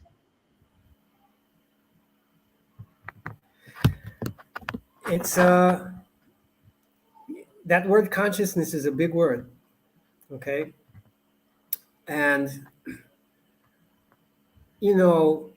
for me, coming from America to to Guinea-Bissau,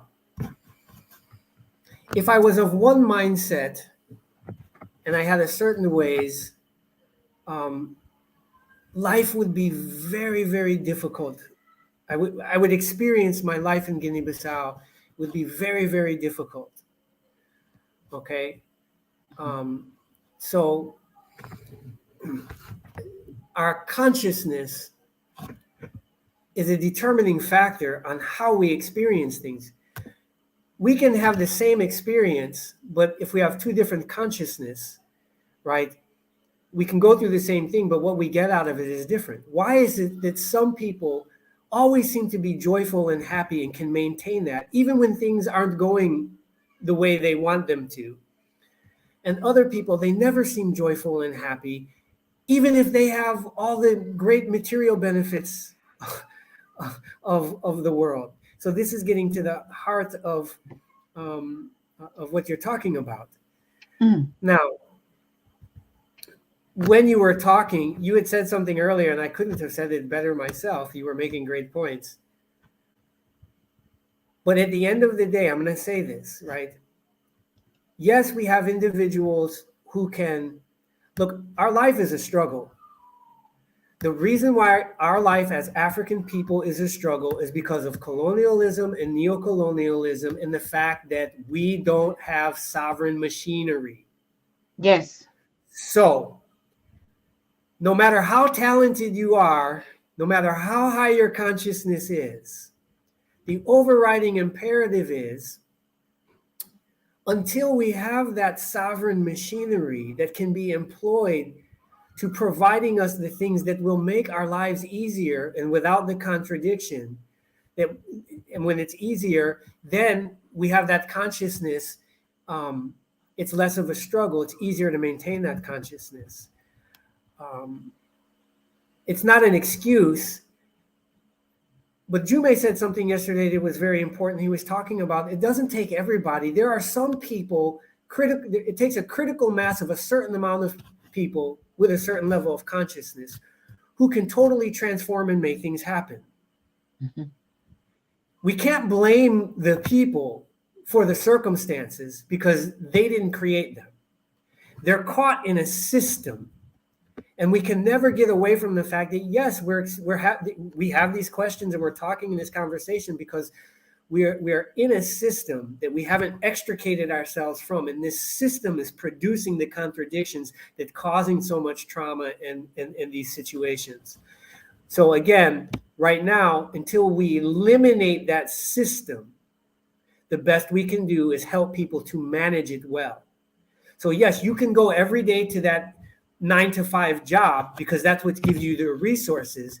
But if you're going to that job and you hate it and it's creating stress and it's damaging your health, then we have to help you to have enough faith to say, look, it's not worth sacrificing your life for this job that's getting you the resources. Let us help you try to find another way that you can make it without sacrificing your well-being.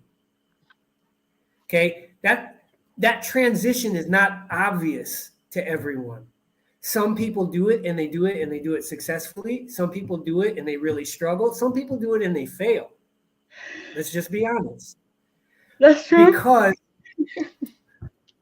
our imperative right now is we need the support system that has enough compelling force, right, to provide for our people the opportunities that other system is providing for their people, but they're doing it in a way that violates universal laws and principles of Ma'at, which is why ultimately, even though a small few benefit, it is destroying the environment, everybody's health and happiness, right? So it really does come down to, okay, I know we have to eliminate this system, but right now, today, even while I know that, I can choose to say, look, I have the breath of life in me. I have my ancestors. I have that divine intelligence that if I tap into it, it will give me the solutions that I need right now, this moment, this day. And I can sing, I can dance, I can talk to my friend, I can love my children, I can love my parents, I can love my elders, I can be in my community, and I can find out what my community needs and do what I can to help my community, not somebody else's, and get joy from doing that. Success is not about how much money you have or what kind of car. For me, the greatest success I had today was helping that 6-year-old child master his fear of the water. That was what brought joy. That was what success was, not the fact that, I earned $30 today. That's I don't know. I mean, Pan-Africanism.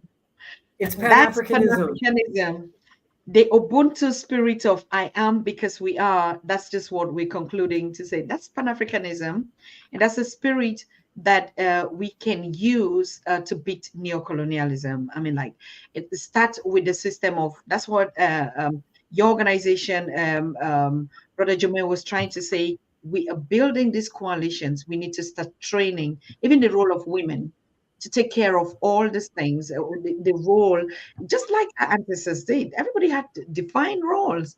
There's nothing like, no, you can build houses.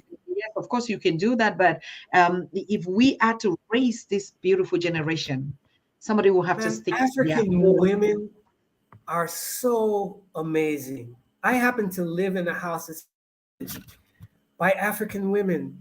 They do everything. They play every role, right?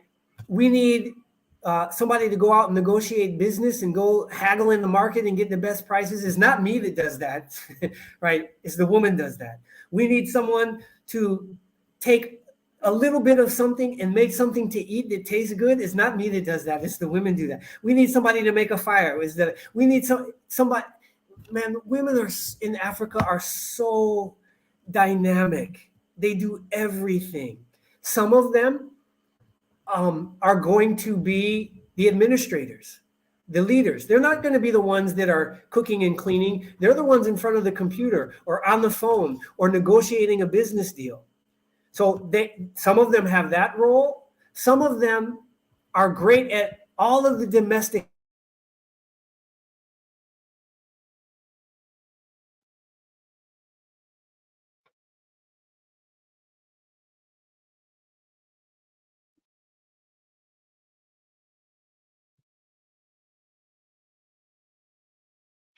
Wow. Okay. We're already rounding up, so we have, I think, just 10 minutes into the end of this episode or these lectures for today. And I'm not quite sure. I think internet is actually buffering out there. We know disconnected from the continent. Okay, you're back. You're back. Anyway, like I was already just like, in case you don't come back, I was already rounding up. And but now that you're back, I would like you to give your closing remarks, or and a brother asks if you want to give a short, long-term, and future plan about Pan-Africanism and the way forward. Let's just say in the next 2030, we're just talking about something about in 6 years today. What are the things that you think we should start doing? So first, again, the utmost urgency for all of us.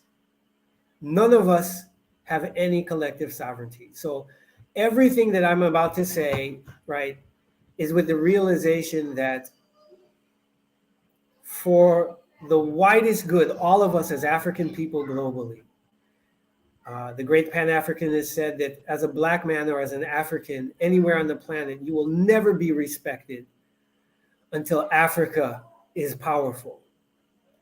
Africa will not be powerful, and it will continue with states that have negative sovereignty until we mutualize it and form some united African states. So the call to the first Pan-African Congress, Federalist Movement Congress.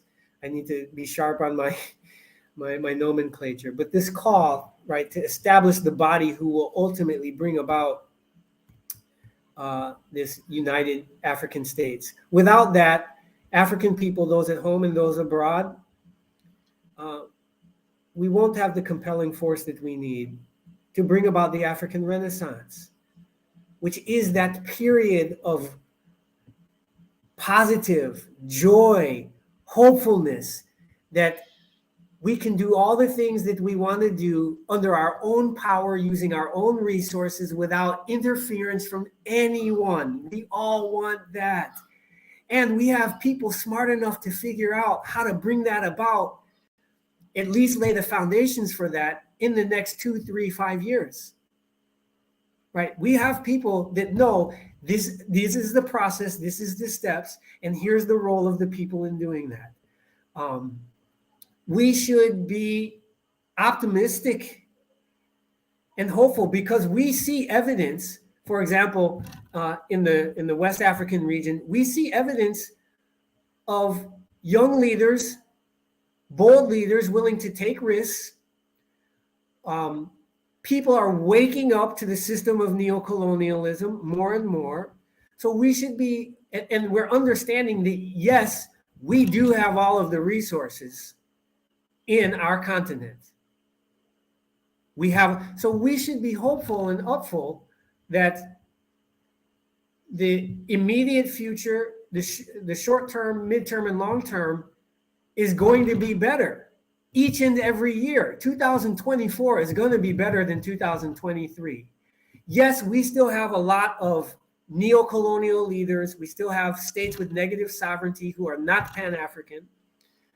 They're not going to last long because, as we saw in Niger, we've seen in other places in throughout Africa, the people are waking up, and we're having leaders that are doing better, that are bold enough to break with the neo-colonial systems and say, we have the courage to sacrifice because we'll make it through. That's encouraging. We need to build on that both on the continent and outside of the continent, in the diaspora. I don't know if I answered the question that was put. I didn't give a real specific other than, the call for United African States Federation. In the meantime, the diaspora is organizing itself in the 6th region. We have great voices and great organizations. I work very closely with Her Excellency Ambassador Erikana Chihumbo-Rekwao, who called an 8th Pan-African Congress.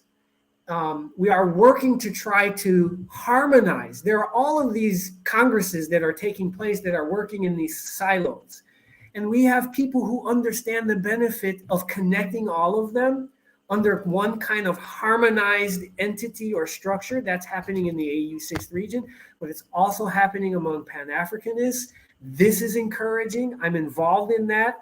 There are heads of states that have proposals in front of them that said, this is what African civil society says is the way to do it. So we're not lacking in vision and we're not lacking in resources. It's just a process of connecting them. And this is why your program is so important, because you're bringing all of those voices. I see the comment, most of our leaders in Mamaland are still neo-colonial students. I agree with you. Most of them are. What I said is we have enough who aren't. Don't think that all of them. We have brilliant people, visionary people who know what to do and how to do it. They might not be as well known as the president or the prime minister of a country, but don't be misled to think that the leaders are not the elected neo-colonial political leaders. We have people who are real leaders of the people, real Pan-Africanists, right, who know what to do. Those people exist and they are working. They just don't have the grandstanding platforms that you see some of these people have. So that's what gives me encouragement. And I work directly with some of these people. And Dr. Tata, I know that you've had many of them on your show and you're connected with them. We are not lacking in vision or resources. It's systems. And so we want to help people to understand people themselves have agency and sovereignty. And the thing that inspires me every day is that ultimately the people can build the system that they want that replaces neocolonialism. It's within our capacity to do it in this generation. That I firmly believe that. It's the revolution of the competent. Absolutely. Thank you, brother. That was very, I don't know, as usual. It's it's us. We are many. If you look at the leaders, I don't know how many leaders the last time I checked. I don't know how many, whether if we put all the totality of the leaders on the continent, if they are 600. But we are a people of 1.4, so we are the majority. We are the ones, and then some of the leaders, like I said, really, it's time. That's why we had to go back to really touch our own selves innerly to say, leaders are doing their own, we are doing our own work. Leaders need us. Without us, they're no leaders, right? Who are they leading? They can lead themselves, no matter how much. So I think everybody is a leader. You who is just here, Kwame, everybody that is here just listening, it's a leader already. Or I mean, if you look at the leaders that we have here, let's just say 100,000 subscribers, we are leaders, and the million followings that we're having. This is leadership. This is big time leadership. A lot of people, how many people will sit in front and watch a live conversation like this these days? And we see how the systems, the technology is beginning even to reduce your level of mentality. That's a point, and those are things we have to talk about. We're talking about technology helping, but if you look at it from a Pan-African concept and an Afrocentric mindset, technology is just beginning to shorten your brains. A lot of people that could sit 2 hours to listen to these lectures, to these studies, you're still healthy. You're still super healthy. Even most of our brethren, our beloved, that are working now, and all of them are listening because Pan African Daily is on. That's already too much leadership that we're doing among us. And so considering a leadership as being just a person or a name or an organization that you must belong to, the baby steps that we're talking about are really the people, the advocates, the voices that are watching, that are sharing. You're here because you're already a leader already. You're here because and demanding action and demanding when do we start? What are the terms? What do we start with? How do we move forward? And where do we go to? This is the leadership. Me, I don't see any other African liberation movement or any. I'm telling you, Pan African Daily TV. For me, I bet my hands on all of us because we got it. We know it, and we're putting all energy and our time to it. The leaders, the mothers, the fathers, the champion, it's just a little bit of the unit of the majority of us that are doing it. Brother SIPHIWE, in all his activities, if he's not doing this, he's doing the leadership. What are we waiting for? Call the Congress, brother. We don't need any all those things. I think one of the things is no matter how we're going forward, we are still trapped. Most of us are still trapped in the idea of no, it has to be like this. We have to be a million to do this. It's still a trap. Now, if we go to the village community system, you said it already on the continent. I'm just coming fresh from the continent 4 months ago, and in Cameroon, and I was in Cameroon. My sons, they were stuck here with the car that somebody ran on, and that car to today is still not repaired because they're waiting on insurance. They have to pass through all sort of. And I called all the time. How are you doing? No, I'm just giving us simple things. And then, oh no, we're waiting. The insurance is still saying, oh, we now have to fill documents. And then I say, you know what? In Cameroon, somebody hits your car. You're looking at the next garage. That car is repaired. And he goes, you go. Business continues. That's how practical the continent is. We get a lot of things here stay in the structure that until we are this before we can get this. That's a colonial mentality of no, until you are this on the continent, they just do it, like you're saying. This slogan that Nike took, like just do it, is a typical Afro concept from the village. Just do it. You wake up in the morning, I don't see any schedule that our mothers or our parents will plan and say, oh, today. They already just know. That's why we're super intelligent beings. They just know. I get up in the morning, I have my family to feed. I need to go to my fields. I cultivate the fields. I come, I select the ones that we have to eat. If I have to exchange it, I go to the market and I do it. Like you said, the women are just so practical. The men also on the continent. It is us keep thinking every day in our own school of thought that we've been taught and still being taught. No, we need to be this. We need to join this to get a structure to do this. We need to go. You've seen it on the continent. Hustling every day and life is going. And everybody just believes, yes, our ancestors will give us back the courage. God, as we say, Yahweh, we just is just with us. And they believe it and they do it. And they go through it. All right. I'm very sorry. I think that's over for him. That is it. But we're still in this ideology of no. Yes, what I see the PAM doing or the Pan African Federalism movement is just giving you back your power. Even if we have to organize to say, yes, we'll have to put a structure, we'll have to get coordinators and that. Just as a structure that everything is going. But I'm telling you, people, while we are speaking and talking like this, Africans are hustling on this very continent, and even in your private lives, you're doing what you need to do. So the consciousness of just who and your power to do what you can do, I think that's what it's all about. We're waiting on all the systems. We're waiting on 2030. We're waiting on calendar dates. People dying every day because they can feed themselves. We're waiting on, oh, no, until the governments now become, and we need to always be patient. Like I say, the technology is not waiting on anybody. Yesterday, it started with high five. If you're of my generation, my age, my middle age, you understand. It started just with high five. And then before we know, Facebook came, we're struggling. Before Facebook came, now, oh, their Instagram, their TikTok, and now recently, even TikTok that was fast, Facebook that was fast, YouTube is coming, taking over Netflix and the other conservative media systems. Now everybody is pushed to go back to the social system. Why are they going to social capital? What Professor Jume said yesterday, the social capital is what we have. That is our backing. That's the gold and the diamond on the African continent that nobody has. If people have lost their manners and way of dealing with each other, of just knowing this is my brother, my sister, if he needs this, I can give salt, I can give pepper. I need to fill a whole lot of report. I need to ask you, do you really need pepper today? In Africa, people just know that your neighbor needs pepper to put in the pepper soup. People just know that, okay, my neighbor, and I can just knock the door and I get it.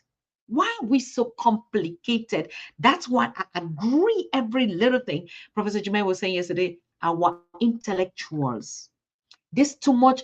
No, it has to be like this. No, it has to be. If I look at the practical examples of our mothers and parents in the evening, it was just doing it. Just get up and do it. So people being conscious, really being conscious on us doing it is just knowing that the power.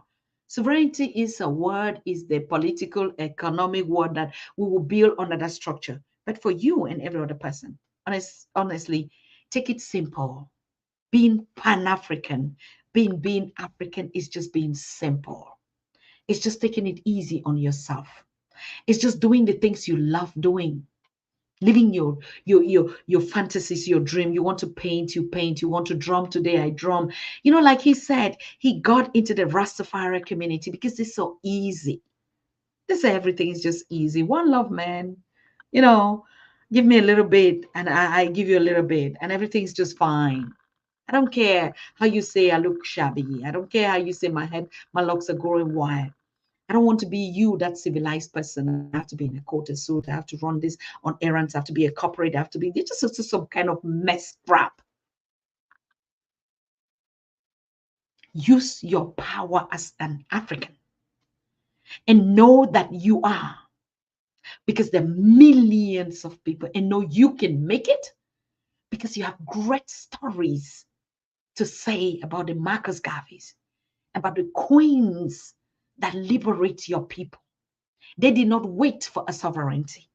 Mama Harriet did not. If she had to wait for a constitution, if she had to wait for economy policy, if she had to wait for somebody to give her that sovereignty to liberate the thousands of people, the only thing she said is, if I had known, if they had even just known, I would have liberated all.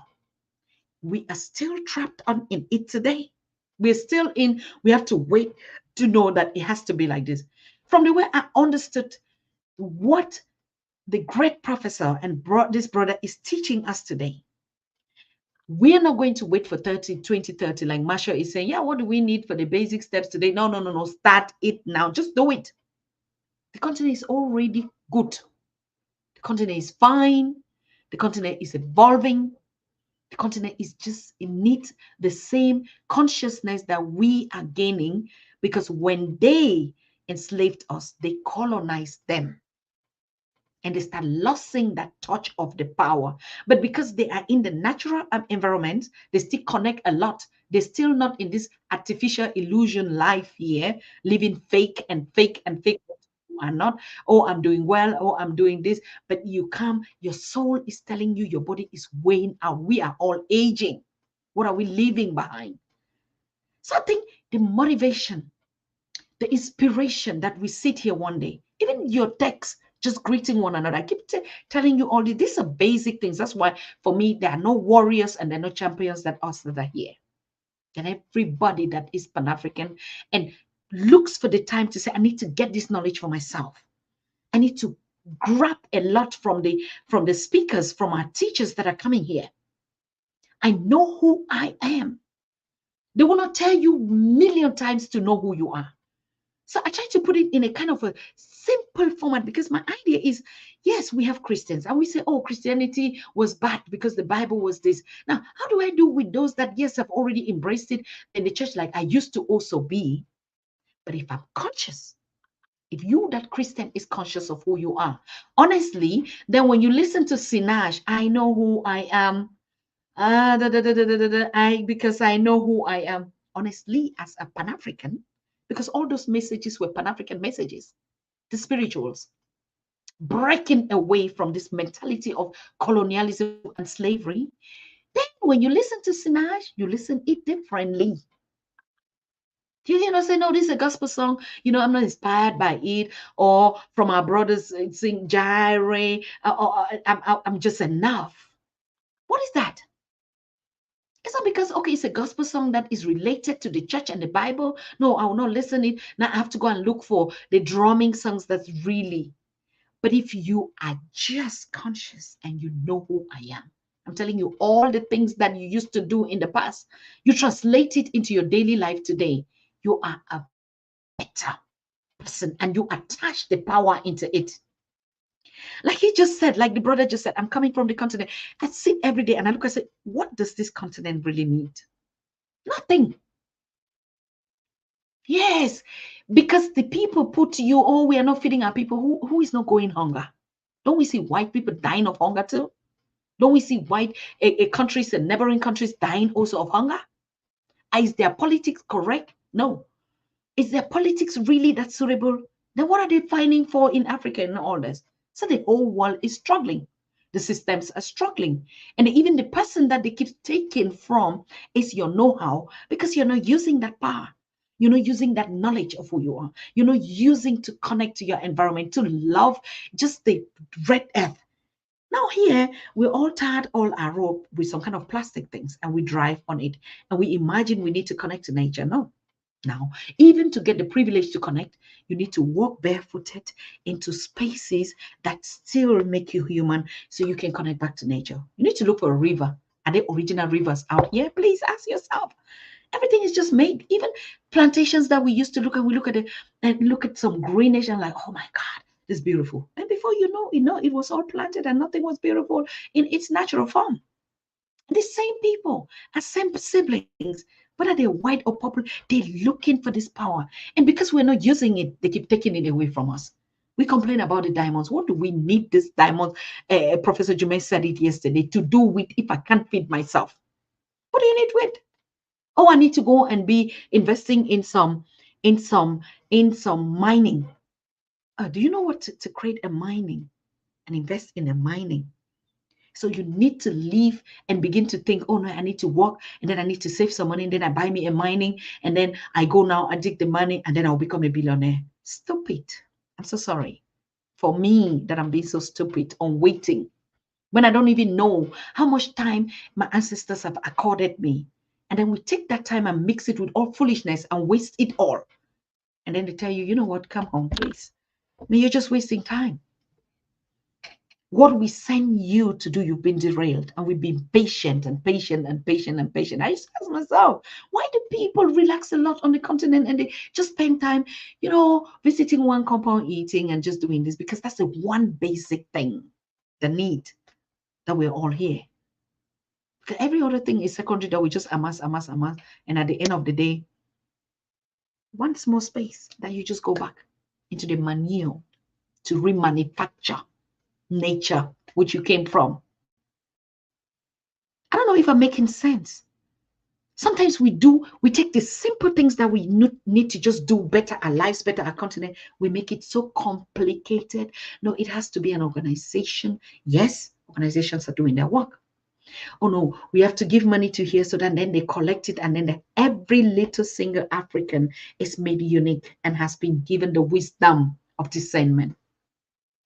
I can only remind you, what we're doing here is just reminding ourselves all the time. We're just reminding ourselves. If somebody is waking up to talk about France or talk about Russia, you read it every day. But it's just because now I sit here and I talk it, then it seems as if it's coming from my mouth. You know it.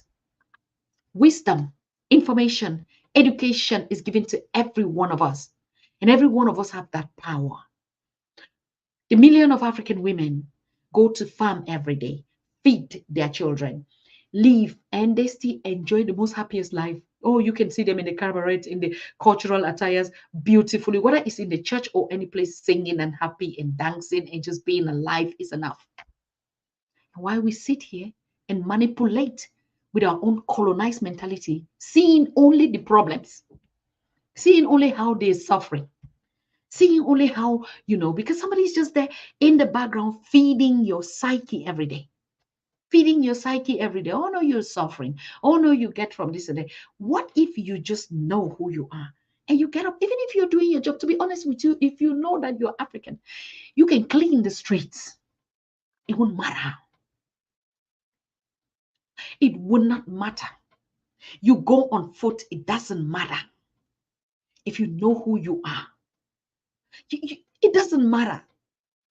Because you know who you are. It's the physical, it's the he, it's the you, it's the shiro, it's the warrior, it's the person in you. That's how you enjoy life. You can decide and say, okay, today I want to roast my fish like in Africa. Oh my goodness. You eat all sorts of tubers that we don't have here. We're limited in stock. So limited, I don't even know how to talk about it. Yes. So limited. Look at them going to the rivers, just fish fresh and eat, roast and eat. Go to the backyard, plantains, they roast and eat, banana, cocoyams, all sort of tubers. Talk about vegetables? Come on. It is us who need help. We have to start by us knowing that help, identifying it. I'm not talking about us here. When I say us, the so-called intellectuals, we really need that help. So I want to thank you, my beloved. Educate, empower, and evolve. Yes, Stevie, my queen, you brought this slogan and it just ties with us. Breaking free. That's what our motto and a slogan, our spirit on this Pan-African Daily TV was given to us by our ancestors to educate and inform and connect and relate. So imagine if we just come here and like, what did you cook today? I cooked this, I ate this. How was your day? It was nice. I was doing this. I went to the fields and I harvest this. And then, oh, really? Okay, good night. Sleep well, sister. And okay, I bless you. I give you this. Oh no, you know what? How was it yesterday? Oh, yesterday I was this and I break my leg. And you know what? That's what village people just do, for God's sake. But if I'm here and I'm so studied, I'm educated, And I don't even know how my neighbor feels. I don't even know what no, it doesn't. I don't bother. I don't care. I'm just really me. And you know what? Yes, it's all about me. That's the ego that we've been fed about. But you as an African, no, you didn't come like that. You were a human being to bring, to change the world, to create, to give music, to give food, to give love, to give singing, to give art, to give everything. That's why you were given all this stuff. But no, I throw everything, my dancing and my everything that I empower and evolve and contaminate my whole area with joy and love and peace and all that. And I want to go and be an engineer and just be stuck under one thing, creating something that has been created for billions of years and given to you for free. And then when I come now, I stand, and you choose to do that, for God's sake. Then you come, no, I have to look like this because I had to waste my time to go and sit on this. Oh, but that was a choice you had to make, please. So yes, my beloved, we are fine. We're so okay. Healing is not, oh, yes, I have to eat this type of food. That's just what goes in. I'm telling you, the best food is just knowing who you are. You can eat, and when my mom is praying, she said, any water that you drink that was not the healthy water, you're going to pee it. So what comes out is the toxic, and the others will remain. And so we wonder why even the church was saying, you can eat everything, but the things that come out of your mouth is what makes you really toxic. And we know that. So let's go ahead. Let's embrace that. We can sit here and talk about and not have lectures or everything or that. But of course, connecting all these people that have been making experiences of how they got free, how they were liberated, how they could function, how they overcame the stress. I think that's what we are doing here, sharing experiences of the past, what we know, what we can bring forward, how we can empower one another. Now you've listened to a topic today and you were just amazed. Oh my God, I never thought I could swim. Imagine if we know how to swim with our waters, we will be drowning. And people will not drown at the Mediterranean. I'm telling you, I was in Tanzania. I saw a swimmer that swam, I think, 2 hours from the deepest sea. And I look at that boy, I said, really? He said, yes, it's possible. And I never learned swimming. But I started thinking, if one day I will drown, what would I do myself? So I made water my friend. And I said, water, if you won't kill me, then we'll survive together. Basic, simple way of just connecting to the natural elements and making them your friends. And you work together on a win-win. Justice, reciprocity, everything has to be in a balance. So no matter how we say, no matter how we learn it, no matter how we want to put a structure to this, the basic things. That's why Professor Chima was going back to the village culture. The village culture has been demonized of its primitivity, of its local way. Please, when you go back to the village, that's when you feel you are human again. I mean, some of the things that we do, it's so crazy to them. And like you see, the tamed lions that have been put in the zoo are coming back to the original lions, and the real lions are just looking at the lions and look at, who is this? You look like us, but the way you speak, the way you think, the way you act, the way you eat, the things you eat, you just not like, yeah, you just look like one of us. So there's nothing wrong with us. Like Reverend Shock is always saying, something happened to us. And the moment why we gather here in this congregation, let me call it, we're learning. It happened to me too. I come and share. This is how it happened to me. Please don't be, oh, I also had that experience. That is it. But to say anything is wrong with us, we have to do this, we have to be a military. Yes, that is for other people. Here, we're about African spirituality. And African spirituality is humans, like Professor Jim said, having a spirit, having a human experience. And we're sharing that experiences. And we know that we were here thousands and millions of years ago. But we just forgot because we were choked into a system that we ate fruits that were not our own. Do we want to break it down? Break it with your own simple lifestyle. I know Kofi, when I asked Kofi Zuma, Kofi, what were you doing today? I just went and was taking care of the neighborhood. He's never told me, oh, I was coming back from work and I rushed and this and that. That is his calling.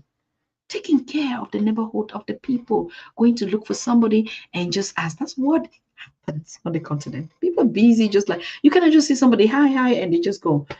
That's why they say we have African time, because we have the time to manage our relationships. We have the time to determine how long we enjoy. We have the time to determine, yes, I'm going for marriage or doing anything, and that I have the time. You go, nobody's in a hurry, and you're there looking at your time, and you're, oh no, I have to do this, because we've been fashioned and put into different categories of boxes. You have to kick all those frames. As a Pan-African, as a village girl that I am, one thing I learned is nobody has to frame you. If they design a frame for you, you're small. If they design a frame for you, you're big. Nobody can frame you. Decide what you want and go through it, and nothing will happen. Just decide, I'm not doing this today. Before 24/7, nothing changed in your life. That if you didn't do it, it would have been different. A solution would always come. Your ancestors, like our brother SIPHIWE said, before you know it, we are thinking and wondering about these things, but somebody, ancestors, the Most High, nature, has already went ahead of you and made sure that you get up in the morning, and make sure that there will be something for you to eat, and make sure that even if you did not work, somebody will pass and give you something to eat, and make sure that you don't even die. If you just even drink only water for how many, you'll still be that person. So people, let's not walk ahead too much. I want to see who our guests for tomorrow. I think we're still going to have a brother from North America. He wants to share his experiences with us. So those experiences is what we're looking for. Do you have a story? Don't begin to wait.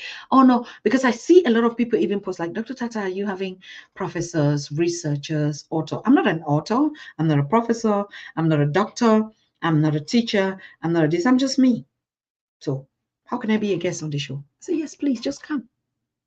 Because at this timing point, we just need just that you.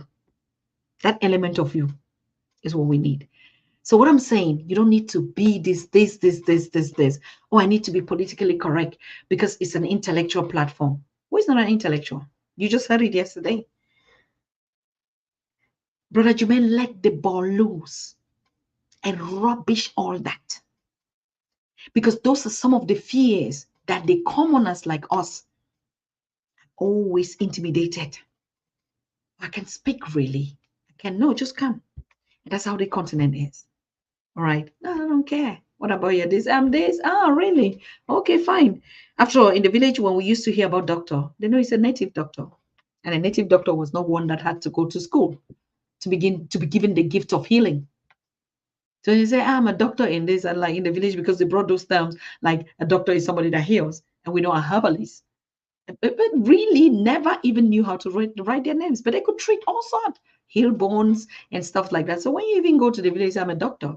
I mean, like we are so-called intellectual type. They're like, oh, really? No, because they'll refer you to one father that was healing in the village. And I say, that's what you do. Okay. So do you want to go and sit down with your grandmother and your elders and be breaking and say, you know what? No, doctor means that I had to go to this course. You just be blah, blah, blah. And she'll be preparing roasted coconut to give to you, or cocoyam. We'll not even hear what you're saying, because her mentality is, if my child comes and says, I'm a doctor, he knows about that doctor that used to heal hiccup. And they knew it was a doctor. So what kind of doctor you want to come and bring to them? What am I saying? Are we abusing people that have actually worked and learned some of these principles and know how to use knowledge? No. But we're saying because majority are us that are being brainwashed into all those things. Of course, we respect our intellectuals. I mean, those are people that I go down to them and say, sitting and getting all this knowledge, reading and researching about our history to come and tell us and get a PhD in something in that. Oh my God, nothing against. What we are saying is this politically corrupt ones. That is about me, myself, and I. And you have to call my title 1,000 times just because I was. Or you now have to shut up your mouth in anything that has to do with development of the continent. You know nothing. I'm the one that know because I went and learned from Ingamba. from the catechist, and I've been a true servant. And so you have nothing to tell me about that. I'm the one that have to see heaven. You've just done nothing. Ones that are being trampled up, the voice of the voiceless. That's why we are building the Africa that we want. People who will not be respected because you're nothing. Or you just sit. Dr. Tata just, or F1 just sits there and it's just, what does she even do with her time? And that is just because it's this. You know, that is it. Every little thing that you were sent on this planet, like our brother concluded, you came for a mission, you came for a purpose, you came to do something. And I'm telling you, I don't think your ancestors said you were coming to be an engineer, you were coming to be what? I think the only thing that ancestors knew were you were coming to just be there for your people and nature and connect and do your own thing in this world. If you can help somebody along the way before you depart, then you must have completed your mission on earth. I'm not sure whether I'm taking too much of the time or we're doing too much talk here or we're just blah, blah. But I think these messages have made sense to someone, will make sense to people that will watch. Because if you know one thing, it's the love of Ubuntu. And we need to spread it and spread it to sing. Somebody somewhere who is just really not getting a way out would find the joy of being alive as a human being, of living and existing. But as for us, we'll build the Africa that we want, for real. We have to gain back our power, correct our systems, give a better life, better situation for our children. No one is going to stop us. Not today, not tomorrow, even after us. We're building people that will come up to do it. So next on our show tomorrow, I will just share. When I share and you just know what to do. Okay, today sometimes I share very really late because honestly speaking, the guests would confirm late, or like we ought to have Dr. Tony Jaja.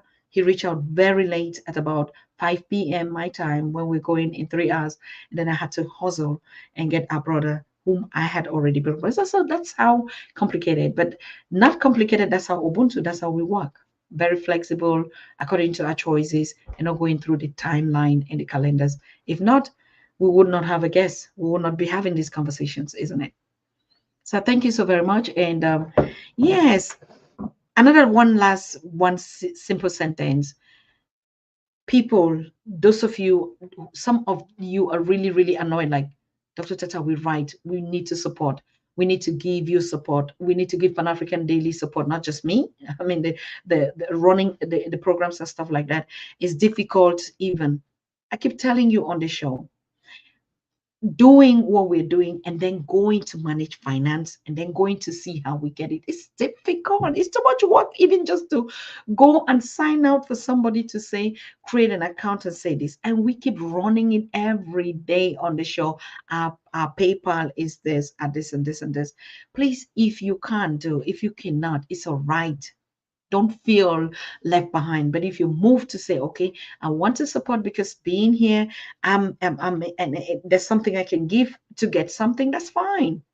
And I keep putting it. It's just simple. The PayPal is panafricandailytv@gmail.com.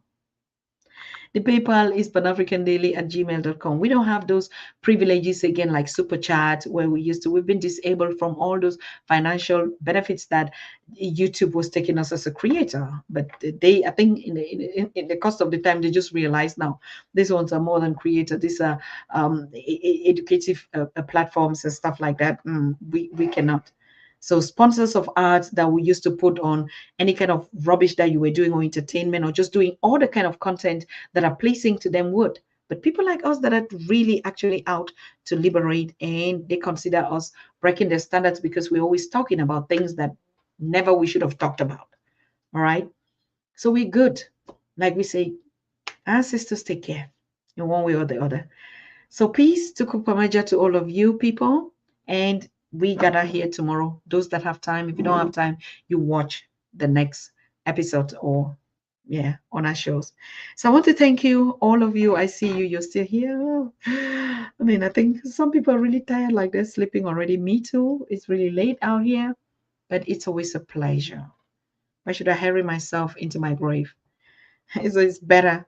And but for all of you that are at workplaces, whatever situations or circumstances you're in, we send you love, Ubuntu love and peace.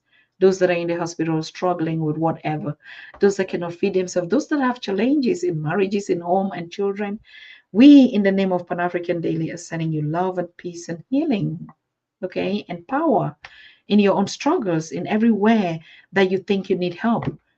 One of the things that I know about Pan Africanism, aspect, that's what the church say, pray for one another in a collective spirit. And so I think here on the Pan African Daily too, like I said, Baba James said, it's only one thing that I need from you. As I was struggling, that thought that you sent, that Pan African sent, that you people from the Pan African Daily, those that were posting, those that were calling, that's all I need. Please don't make me any PayPal. Please don't. Just the thought. And he kept calling me most of the time, Dr. Tata, please tell them, just think about me in a positive way. So you have been sending me that love and that energy. And that's what till today he's still saying, I was healed because I had my people. So that power is what we need. And we must not wait to know that there's a prophecy or one that is down, then we begin to do. It's a collective thing that we do every day. As we wake up, as we sleep, as we get up. That's what meditation does. You're not meditating for yourself. African spirituality meditation is you're always meditating for other people because without them, you are not existing. And we have the power to do it. I still would be disagreeing with people who keep asking, how do we do it? Like, how do I start? How do I? You have it. Maybe you still just don't know. Maybe someone is still reminding you, but every single Africa, all our third eye, particularly on Pan African Daily, is open. You have the power to make that change like any other person. You have the power to just call on your ancestors and the Most High in your committee for your people worldwide. That's why we had our 12-12 alarm set on. When it rings, I am because you are. I pour my meditation to say, wherever you are in your families, whatever you're doing, I am with you on that. You're not alone. If you just think that, oh, I need help. Just like the Christian songs that say, standing in the need of prayer, standing in the need of meditation. Somebody just think about me. People are struggling, and sometimes they just have a wish in their heart that they can't even speak because of one reason. They just need somebody to remember, just to think about them. And you can do it. And that's why we were spirit. And that's why our ancestors could fly. And we begin to think that they need to wear some kind of crazy stuff and do some stuff for us to understand that that's the way, the power that we had. Or to wear some juju cloth and do something and put some marking on your face. No, they just knew the power of love and liberation. And they give it to one another. And they share it in their communities. And you see crops will grow. Rain will fall. Women that were looking for children will just become pregnant. There will be babies in the yard. You understand? The corns would grow.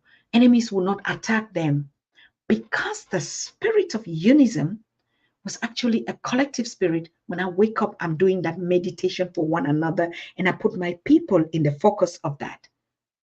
Is it something that you really need to go and sit down and teach somebody how to do libation? Is this something that we really need to just talking like you're doing every day? Like you're doing, greet somebody, how are you? Oh, I wish you a day. But you just go into that space of you and focus on you and your people, your families, your community, nature, and all the things that are happening. Ancestors didn't need to go to school to do that. They just used the power of love, the power of unity. Today, when we hear love, we just think about rose flowers and 14th. When we hear love, we think about two people kissing. And that's why even the society have made us to understand until you're married, then you can get love. If you're not attached in a family, no, you can never be loved. No, until you have a husband and oh, you have children that they don't know. Mm-mm. It's the contrary. Lies. Yes, that's another kind of love. And that's why they even call it platonic, or what do they call those jargons? Each individual has too much love, too much power in them to heal. Particularly when you call your tribe. When I say our tribe is us, like the black race. When we do that magic in any space that we are, you see the magic happen. They didn't need to go to any places. When we say, oh, when the elders gathered at the palace and they prayed, and you see rains would fall. Maponga says it all the time in its own format. This is the way it is. Just see it and you see the magic happening, and you will see the result. And the results would be shown to you. But we're not using it. Somebody has taken this sovereignty. Somebody is messing around. Somebody has given you another agenda to begin to look every day. Oh, my this and this. You have it. Each person has it. We were all teachers. We were all artists. We were all creators. Go back to our ancient history. We were all that medicine people. We're all everything. Because from our spirituality, you came for a purpose. And the only purpose was us. Right? I know it's getting too late. It's too much, but it's too much deep stuff. It's too much freedom that we are looking for in other places. It's too much right that you are refusing yourself. It's too much right that you take it and put it in the hands of lawyers and ask them to defend you when you are your own lawyer. It's too much of breaking all those things that the church is saying curses. It's too much just to sit down and tell yourself, this is me. I'm beautiful. I'm wealthy. I'm abundantly in the spirit. The belt pyramid. And we can't even build a spoke. We can't do toothpick. We order from China. Because we don't even believe that a toothpick. Talk less of a car. We say, oh, we assemble cars now and everywhere. Or even when there's a bus in Kenya, or you see, now we have our bus, now we have this, and we believe, oh no, we see only corruption and forget the power. Somebody is taking your brains out of you and just in place something else. So go back to your power. Meditate tonight, even in your work, and just like, I want to. It's coming. Call on your ancestors at every time. They would come to you. The scriptures that were misleading and say, instead of you calling your ancestors, call somebody's name and it is, please replace that. Just replace any other name that you say it is the name upon which, if I don't do this, just put your ancestor's name. Put your mother and your father. You see it happen. Of course, given the authorities to the ancestors that brought them.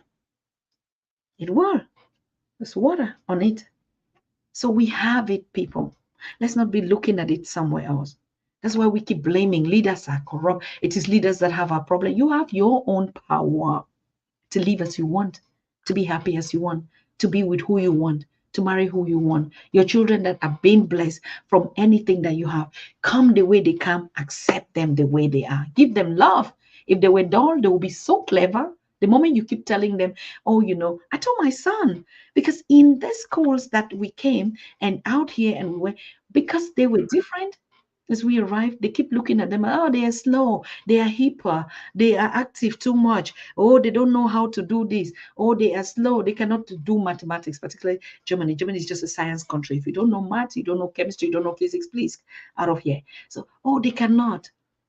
And each time you see the children coming way down, you just see them from their faces. When they're leaving house, they're fine, they're smiling, they do. But the moment they're coming back, everybody is just like, so. But I keep looking at them. Husband and I will keep looking at them every day and say, if nobody believes in you, we believe in you. If nobody recognizes you, we recognize you. After all, you are our children. So you know, give birth to your children and go and give to some other person to tell them how they look, to tell them how to know about themselves. And then tomorrow will come and say, oh, a child put a gun in his head because somebody spit on him. Try that mess on the continent and spit on a child and see what that child will do to you. We've given everything up. We've given everything. Our children don't even have power again. Every little thing, somebody spit on you and you want to kill yourself. And we're saying, no, it's a trauma because of the past of the. Send that children to the continent. Send that child to the continent for a year and thank your ancestors for the rest of your life. All of us that are struggling, please give up something. Go to the continent and be there for a year and thank yourself for the rebirth. That's the secret. That's the formulas that I must tell you. All the struggles. Because when you go and you come back to your senses and you see how normal children play and they go through all sort of things, they hit their leg or they cut themselves, they move on and go. And then you see our own every small thing. What did they give to them? What did they really give to them? No. What did they give to them? Every little thing, they're crying, always complaining. And then we on the continent admire, like, oh my God, you see, these are the white kids. They don't even say black kids, even though they're black kids. They're born in the white man country. And you see, oh no, and it's a lifestyle for us. No, my children don't like this kind of food. Oh no, that's how they are. We know parents on the continent that are traveling, they still carry all this crazy stuff here and give our children. They carry all these play games. They go to visit their grandmothers and grandparents at home and they won't even have time to spend. They are only there doing the same things they're doing here. We are fed differently, people. We can do different things. Go and get your healing. When we say go, yes, you'll be doing other things. But if you think that you have a problem with yourself, if you think that you can not really compromise your own self, that you have compromised your own life, go to the continent of Africa. That's where Mother Africa is. Because you see another lifestyle that would bring you to your real life. Like other people that say, no, you see, when you see the way they're doing things like that, and then you come back to your senses. Of course, if you have a child that really has lost way, please send them to the continent. That's what we're building the continent to come back for healing. And others, even Caucasians, Europeans, they go back to the continent of Africa to tap knowledge and power through nature. Because when they see how people are living happily from nothing, and you think that you had the world, but you are the saddest and the most frustrated person, what kind of power can replace that? What science can do that? So go back home. They have a problem. You're not saying that go and they obeyed you on something. Just go home. Nisha is going to tell her story, her African experience, how she went. She's a child that is born and brought up here. Nisha, my PA from Zimbabwe. And she's going to come because she went to the continent for the first time. And the things she was saying and how she completely is a changed person. And how she would love to go back. But I remember how I used to beg Nisha. I said, Nisha, go. Just think. He said, I will never, Mama Tata. I can't do that. Obviously, I said, just try. She made only one simple visit for 3 weeks in Zimbabwe and came back. She's changed. So, healing. Because we don't want to be all these things when we talk here, and then before you see, they're bringing us down. They're shutting us. If you look at even our YouTube channel, the way it's just looking now, they've tweak everything. If you just enter the YouTube channel, you just like, maybe you don't even recognize us. That's why I wear my kinky, so that you just see only that it's a difference, that it's us. Okay, go through. Even if you can watch, download the audio. You're working, begin to hear these things. We can produce all kind of inspirational from our examples. We can produce them every day here. The only thing is for how you have to use it. Yeah, sometimes you say, oh, our children are not respectful here. I don't think it really has. It's love. It is love. The African child knows they go through all sort of things, but they just know where the love is. But this kind of lies of saying, no, you have to do this. We've seen terrible videos of children that are fed up and are sick that will beat their children, beat their mothers. What kind of a system is this? Beat their parents, insult, pick guns, enter into this. Children are sick and tired of being bored. You had our sister in California who said, just because there's a disease that is even suffering from privileges, it's a problem. Children want challenges. They're still growing. They're discovering. They need a lot. Like my mother say, oh, touch fire, it's going to burn you. He will never tell you, oh, don't touch or protect all sort of thing. No, you touch it and it's going to burn you. That's when you learn sense. So children need to explore a lot. They come, they want to discover, and we just choking them. Sit there. No, watch this. No, play a game that just came. No, I just bought something. I just bought the latest PlayStation for my child, and that makes you already a privileged family. Or we're doing this and we're doing this. You can love yourself.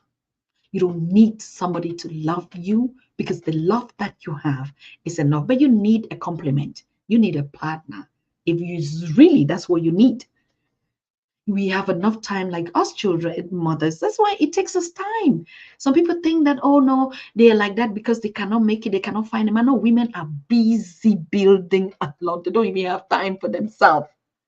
If we can accommodate one, even in a marriage, you see, even in a marriage, they will still always complain, oh, you're doing this, because that's the role of the queen. So always take care of some things. We're not, but we find time, we do all those things, we multitask and everything. And at the end of the day, oh, yeah. So we're good to go. All right. I'll see you tomorrow. Even if we don't have a guest, we're going to gather here and share these experiences. You don't know who you are healing. You don't know who you're saving right now. You don't know how you being here, just listening to me, how you're healing me. Because you don't know the energy that is coming back. That's what builds my system of power. So it's not about, oh, nobody has anything to teach. Oh, what? Is it the first time I'm saying it? We are because you are. I am is because you are. I'm not teaching anybody anything. It's just that if all of us, you're already commenting, all of you are writing here, it's the same thing that you're saying. Everything is all what you're saying here. All right? Everything.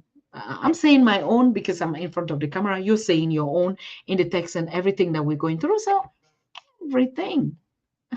Okay? You're saying your own. Everybody's sharing his own stories here. Everybody is saying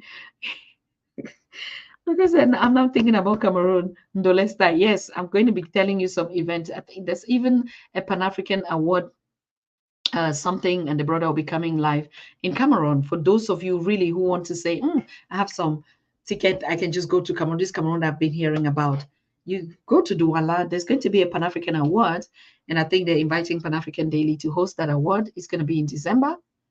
I don't know. I think 3rd of December, but the brother is going to come here. For those who just say, I want to take that trip and just do it, that's fine. Apart from that, we're putting all the trips together, and in Cameroon, in other places as well. You have travel resources everywhere. It's not only here. So yes, we everywhere. So if you want to Indole, Eru and Fufun Jamanjama, all that. Wow, Achu. Oh my goodness, that's my favorite. The yellow soup and the white thing, and so yeah, sometimes that's why we say we have to spend time enjoying. Now you get it. Africans now are awoke, you see, because why? Even in the tourism industry, people, you see only, oh, Chinese are the ones that are tourists, Americans are the ones that are tourists, white Europeans are the ones that are going to Africa for tourism, and that's why we built all our tourism industries always for them. That's business and commerce. Yes, that's fine, but we enjoy. We never needed an invitation to go to a festival or a party or anything like that. So now we're having those platforms where you can enjoy, where you can just sit today, you say, I know what, please, I'm sick, I'm not going to work today, I'm going to Cameroon. What stops you? You're the richest people on earth, people. But sometimes you have to save and save and save because somebody has told you, no. Yes, of course, save. You don't know. But if you know who you are, honestly, leave that moment. Go to Cameroon on the 3rd. If you're interested, we already had that other trip that we're talking about. I'm waiting on Maponga to conclude if it's going to happen next year. But we have a lot of trips where we just go. That's how Europeans enjoy. And we start thinking it's because they have wealth. No, it's because they know and they make sacrifices and they know what they want at that time. Yeah, I know a lot of European people that are going to Cameroon just to go and eat. because Cameroon has all the varieties and all the beautiful sort of, I'm sorry, it's not because I'm there, but that's why it's called Africa in miniature. You have to eat all the best kitchen. Research for yourself. I'm not saying it that way. The food and all the mini cultures in Africa, Cameroon. So if you want to go to Cameroon the 3rd, let's go. Let's go and host Congo as well. All okay. All right, people. Good night to all of you. We see ourselves tomorrow again. All right. Bye. You are watching the Pan-African Daily TV with Dr. Susan Tata. The Africa we want. Unity, consciousness, our culture, our spirituality, our history. One Africa for Africans worldwide. Motherland's calling its diaspora home. Join my voice. Join my team. Join my campaign.